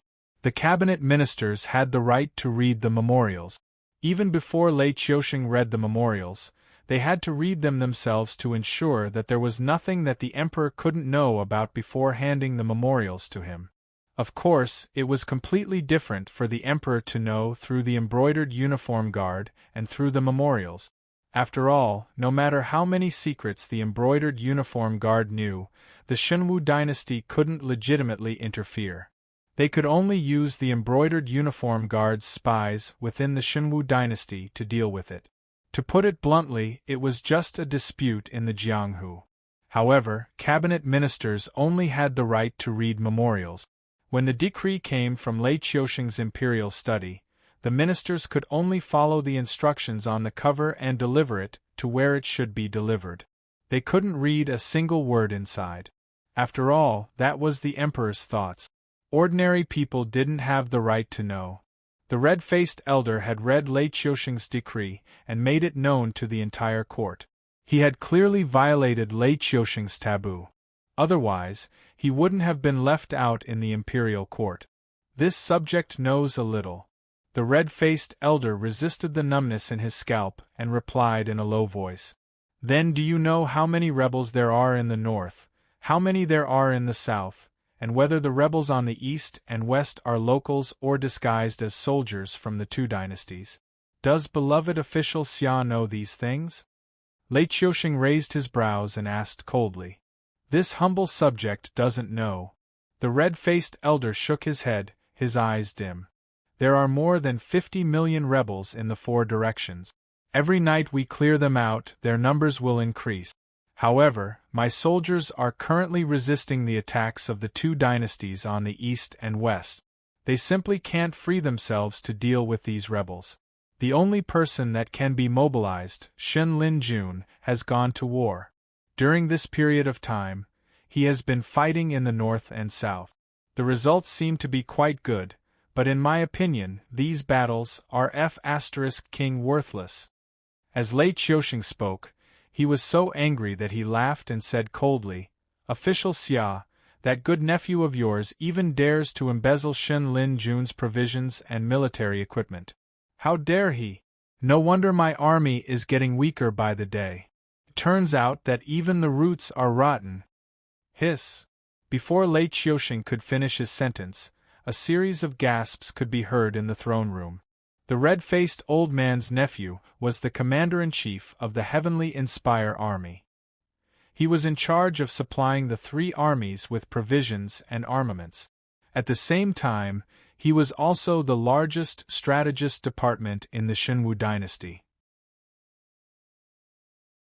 In the early years, the people on duty there were new aides and strategists who had joined Lei Qiusheng before he rose to power. But now, it had become a government office where some people took advantage of their position for personal gain and filled their own pockets. They even dared to embezzle the provisions and armaments of the emperor's personal army. What kind of concept was this? They were greedy and stupid. If it weren't for that good nephew of yours, how could my Shen Lin Jun have to find a place to rest and reorganize after losing more than half of his men to a group of rebel soldiers who had been trained for less than half a year? Lei Qiusheng narrowed his eyes slightly and said coldly, "If my Shen Lin Jun could still fight, Why would I count on those two evil creatures, Lin Yuan and Lei Chiming? Do you think I don't know what it means to raise a tiger and invite calamity? The problem now is, if I don't raise a tiger, how will I deal with the rebel soldiers who are causing chaos everywhere? Will I rely on the benevolence and righteousness that you, Scholar Xia, speak of?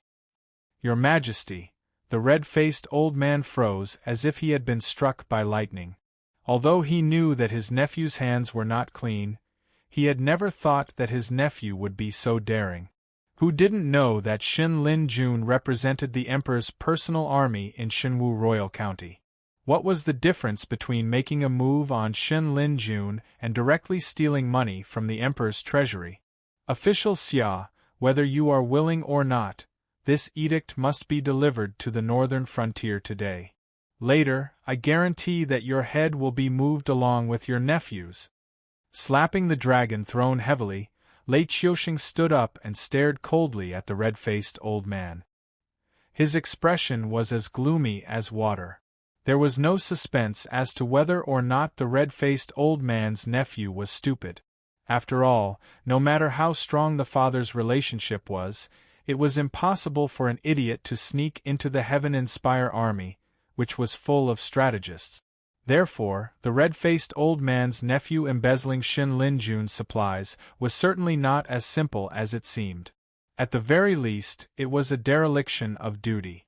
At the very least, it was a crime that could implicate 9 generations of his family. Humph! Snorting coldly, Lei Qiusheng's cold gaze swept across the faces of everyone present. Many of the important officials present were considered to be the trusted aides of Xie Xinghai in the previous dynasty. At that time, they were working for Xie Xinghai while secretly contacting him, all the way until the day his troops arrived. According to Xie Xinghai's original plan, they could at least delay him for 10 days to half a month. At that time, the troops from all over the country would arrive. In the end, those important officials and generals that Xie Xinghai trusted very much naturally opened the gates of the imperial capital and welcomed him and his subordinates into the imperial capital. Now that Xinwu dynasty was in chaos, it was even more chaotic than Wanjian dynasty. If these important officials didn't have any thoughts in their hearts, the person sitting on the dragon throne right now would probably be Xie Xinghai. Everyone, if there is anything else, please quickly report it. If there is nothing else, please dismiss the court. When Lei Qiusheng saw that everyone was silent like cicadas in winter, he directly sat back down on the dragon throne and looked disdainfully at all the officials below. Even if tens of years had passed, these people still wouldn't forget who was the most capable war god of Xinwu dynasty. As long as Lei Qiusheng sat in the imperial capital and didn't move, even if the entire Xinwu dynasty's army was wiped out, they wouldn't doubt that Lei Qiusheng had a trump card that could turn the situation around. After these tens of years of purging, the entire Xinwu dynasty's subjects were clear about one thing. Anyone who went against Lei Qiusheng was now buried under the earth. As the price for the important official's concession, Lei Qiusheng's investigation of his subordinates who were suspected of colluding with the enemy stopped abruptly at Scholar Xia's nephew. An imperial edict appointing Li Zhong as the new king of the northern frontier was also quickly sent out of the imperial capital. This couldn't be said to be a complete concession. After all, although the Heavenly Inspire Army's commander-in-chief wasn't a low rank and was a position that all generals had to curry favor with, to put it bluntly, he was just a high-ranking quartermaster. Even if Lei Qiusheng eliminated him, it wouldn't cause an uproar in the military headquarters, and it wouldn't implicate any important figures that even he found troublesome. However, once Lin Yuan and Lei Qiuming reached an agreement with him and started to send troops to wipe out the rebels in the north and south, the situation would be completely stabilized. Also, the two dynasties that wanted to take a big bite of meat but didn't want to fight to the death would also pack up and retreat. After this period of time, I will settle accounts with all of you one by one. Lei Qiusheng silently lowered his head. The cold light in his eyes seemed to be somewhat penetrating.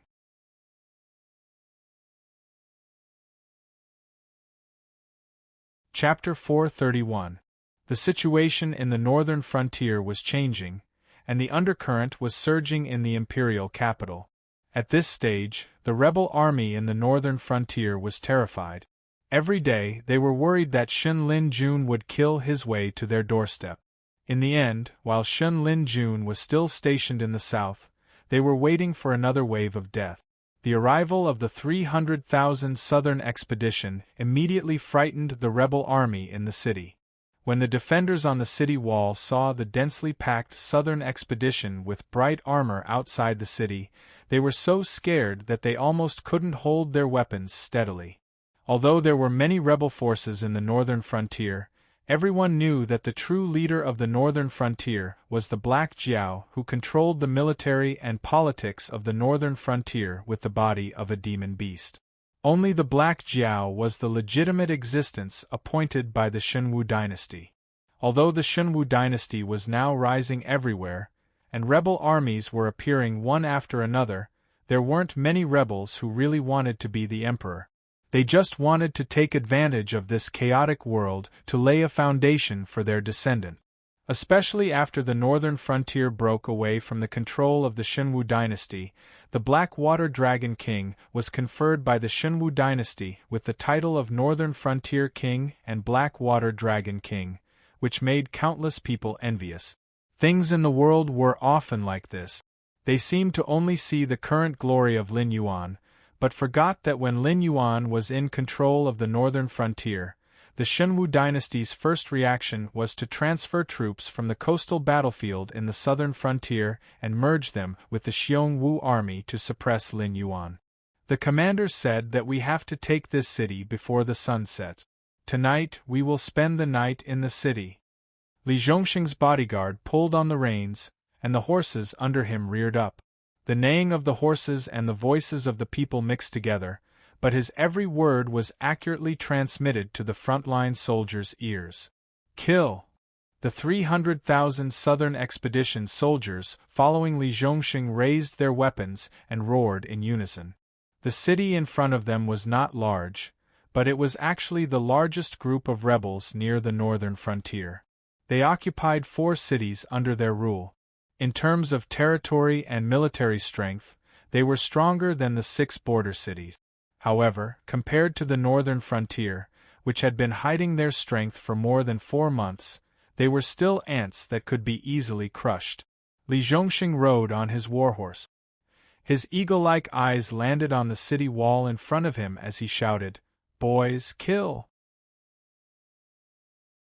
This group of rebel soldiers looked like they could not withstand a single blow, but in the face of such a powerful northern frontier army, they were only scared. They did not give up the defense line because of their low morale. The two sides were in a deadlock for the time it took for an incense stick to burn. Li Zhongxing did not even see a single deserter. In his heart, he had already raised his evaluation of the enemy's general by several levels. However, this did not stop Li Zhongxing from taking the city. Ever since he came out of seclusion, he had never thought that he would lose. All he was thinking about was how to win beautifully. Following the commander's command, the soldiers who had been waiting for a long time immediately roared and charged, aiming their weapons at the city wall. Fight! Those who retreat behead. Also, if you take the head of a northern frontier soldier, you can exchange it with me for 5 taels of silver. On the city wall, a bald man in his 30s with a mustache rubbed his head and carried a heavy machete on his shoulder. There was not even a trace of fear in his eyes. With the city wall as a buffer zone, the two armies clashed head-on. In an instant, swords flashed and arrows rained down like locusts. Siege weapons were placed on top of the city wall. Shiny blades were drawn from their sheaths.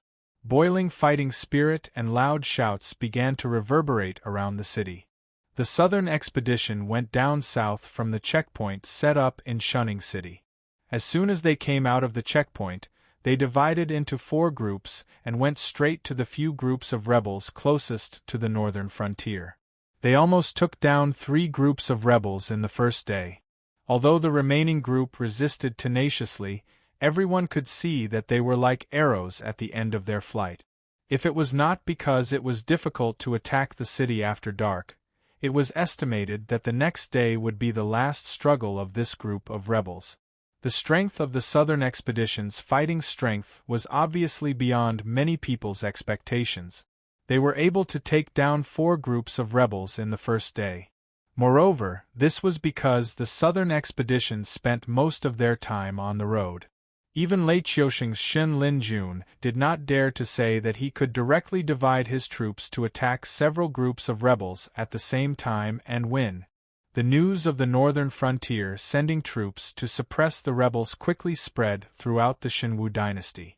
Could be said that some people were happy and some were sad. The happy ones were the orthodox group of the Xinwu dynasty headed by Lei Qiusheng. After all, they knew their own situation.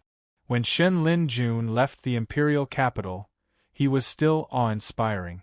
However, not to mention that he was unable to fight again, it was obviously impossible for him to sweep away the rebels like before. As the former god of war and god of war, Lei Qiusheng quickly ordered Shen Linjun to stay put and rest. He quietly waited for the movements of the northern frontier and Qingping. This was because he believed that no matter what Lin Yuan and Lei Qiuming were thinking, they would not let go of such a good opportunity. Even if he had to sell the foundation that he had painstakingly built to the Xinwu dynasty, he would have to sell it for a good price, right?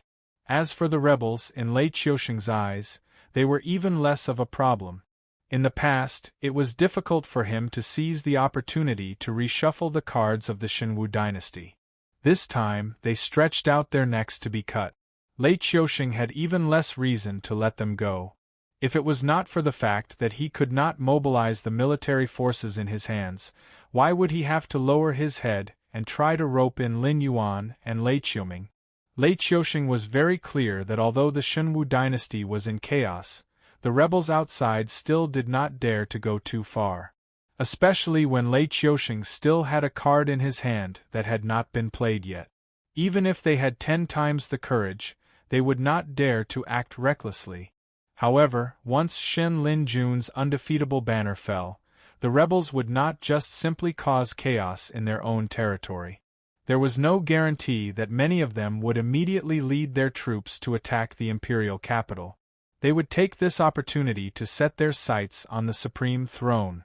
Therefore, Lei Qiusheng would rather stop Shen Linjun's advance and let the rebels continue to jump around than let Shen Linjun take the risk of ruining his own undefeatable signboard. Although Lei Qiusheng's actions made countless discerning people see the weakness of the giant beast that was the Xinwu dynasty, Shen Linjun had not been completely annihilated. Even if they had any thoughts, they did not have the guts to be the first to stand out. At most, they would occupy a few territories and wait for the imperial edict to be issued. After all, there were so many rebels in the Xinwu dynasty. Even if Lei Qiusheng was known as the Eternal Emperor, he had to understand that the law could not punish the masses. If he really offended the aristocratic families in the world, even if the Xinwu dynasty was in a precarious state, they could easily overturn the entire Xinwu dynasty if they worked together.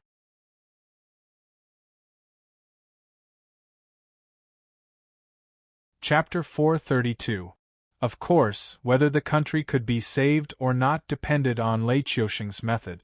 It also depended on whether Lei Qiusheng's sons and grandsons had the ability to suppress the heroes. Even if Lei Qiusheng's might was unparalleled and could suppress the world's aristocratic families, it was impossible for Lei Qiusheng to wipe out all the aristocratic families. When Lei Qiusheng died of old age, how long could his sons and grandsons last under the watchful eyes of the wolves? Don't forget, the Xinwu dynasty didn't get the country righteously.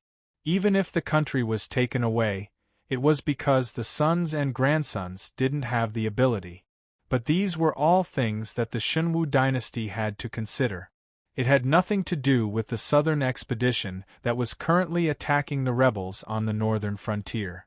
Because of the problem of their birth, these wolf cubs raised in the northern frontier were usually brave and fierce. Now that there was no invasion of demon beasts, they were usually bored to death in the northern frontier. Now that they were pulled out to quell the rebellion, they were all trying their best to wrestle with the rebels in the south. But in the end, they were greatly disappointed. They even felt that it was better to practice martial arts in their own camps. The backbone of the rebel army formed by the aristocratic families and sects were either disciples or family soldiers. Usually, there was no difference between them. In terms of cultivation, they were even higher than the southern expedition. But as the old saying goes, in the face of a real war, the individual strength below the Kongming realm could influence a part of the battlefield, but it couldn't change the direction of the whole war. Even for the Heaven Dipper realm cultivators, the aura energy in their bodies and the spiritual energy of heaven and earth seemed to be circulating endlessly, but there was a limit to the endurance of the body.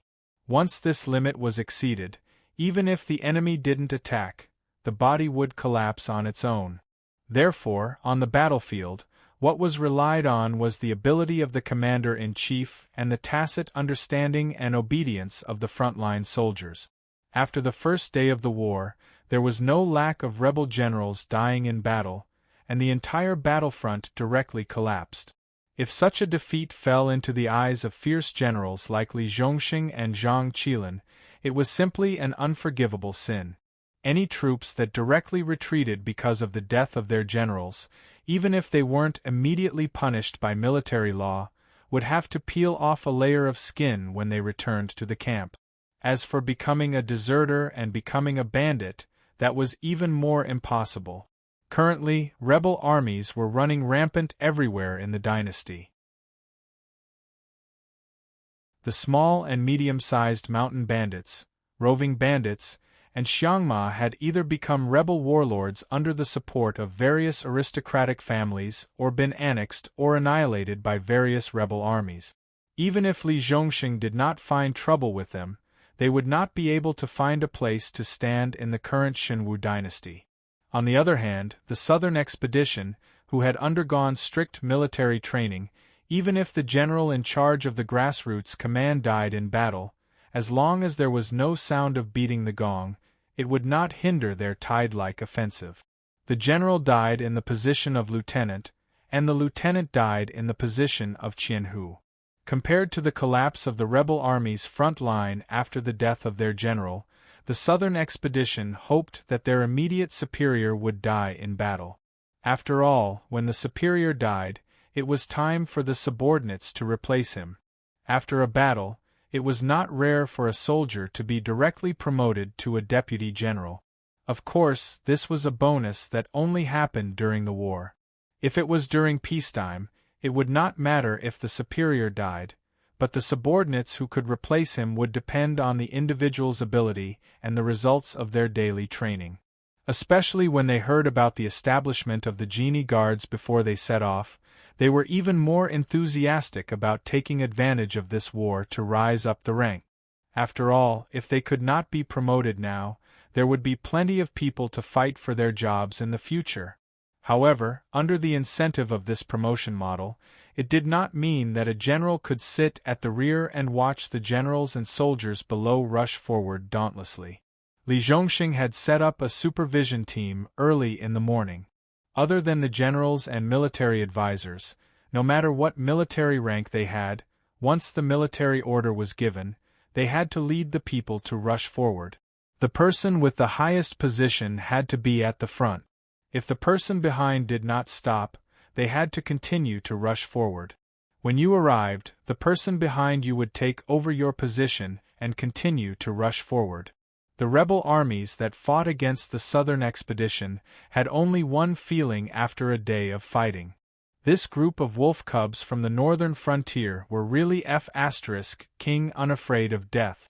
At night, General, all the battle reports have been sent here. The guard placed the 3 parchments on Li Wenzhong's desk. He then cupped his hands and stood to one side to wait upon Li Wenzhong. The rebel armies that they fought along the way were not newbies. Although the local aristocratic families raised the army, the composition of the officers in the army was different from those aristocratic families who stuffed their juniors into the army for gilding. They were all veterans from various armies. Their obedience to orders and training requirements in all aspects were also close to that of the regular army. They could be considered as one of the stronger rebel armies in the northern frontier. But even so, the soldiers trained by the retired officers and the soldiers trained by Shin Lin-jun's reserve officers were still two different things. In addition, this city was close to Shunning City, so it was not threatened by the demon beast. There were no troops from other dynasties nearby, so the city's defense ability was almost zero. It was only a little better than the current situation of the northern frontier without a city wall. After all, the 6 border cities were the first line of defense, and Shunning City was the second line of defense. If Shunning City was breached, then the demon beasts would be able to drive straight to the Wei River. Only then would they be blocked by the third line of defense of the Shenwu dynasty with the help of the Wei River. Once Shunning City was breached, it would be equivalent to a land of death. It was originally used as a place to live, so there was no need to spend a lot of money to build city defense fortifications. Of course, even if it was built, there was no possibility of it being used. After all, in the past few decades, the demon beasts in the Hengduan Mountains had only suppressed the original Zhongshan City. They had not even crossed Zhongshan City, let alone breaching Shunning City. It was not until the appearance of Lin Yuan that the situation of the demon beasts struggling at death's door in the Hengduan Mountains was broken. The first round of assault organized by Li Zhongxing did not take down the city wall, because the wall, which was 30 to 40 feet high and completely made of stone, could not withstand the first round of assault at all. It was directly broken into pieces. After that, it was the bloody close combat. Although the combat strength of this rebel army was not weak, compared with the southern expedition that Li Zhongxing had almost trained as an imperial army, they were not even a little bit better. Even though their cultivation was high and their numbers were comparable, they only gave the southern expedition a head-on blow at the beginning of the battle. As the two sides were entangled and anxious, the balance of victory had been tilting towards the southern expedition.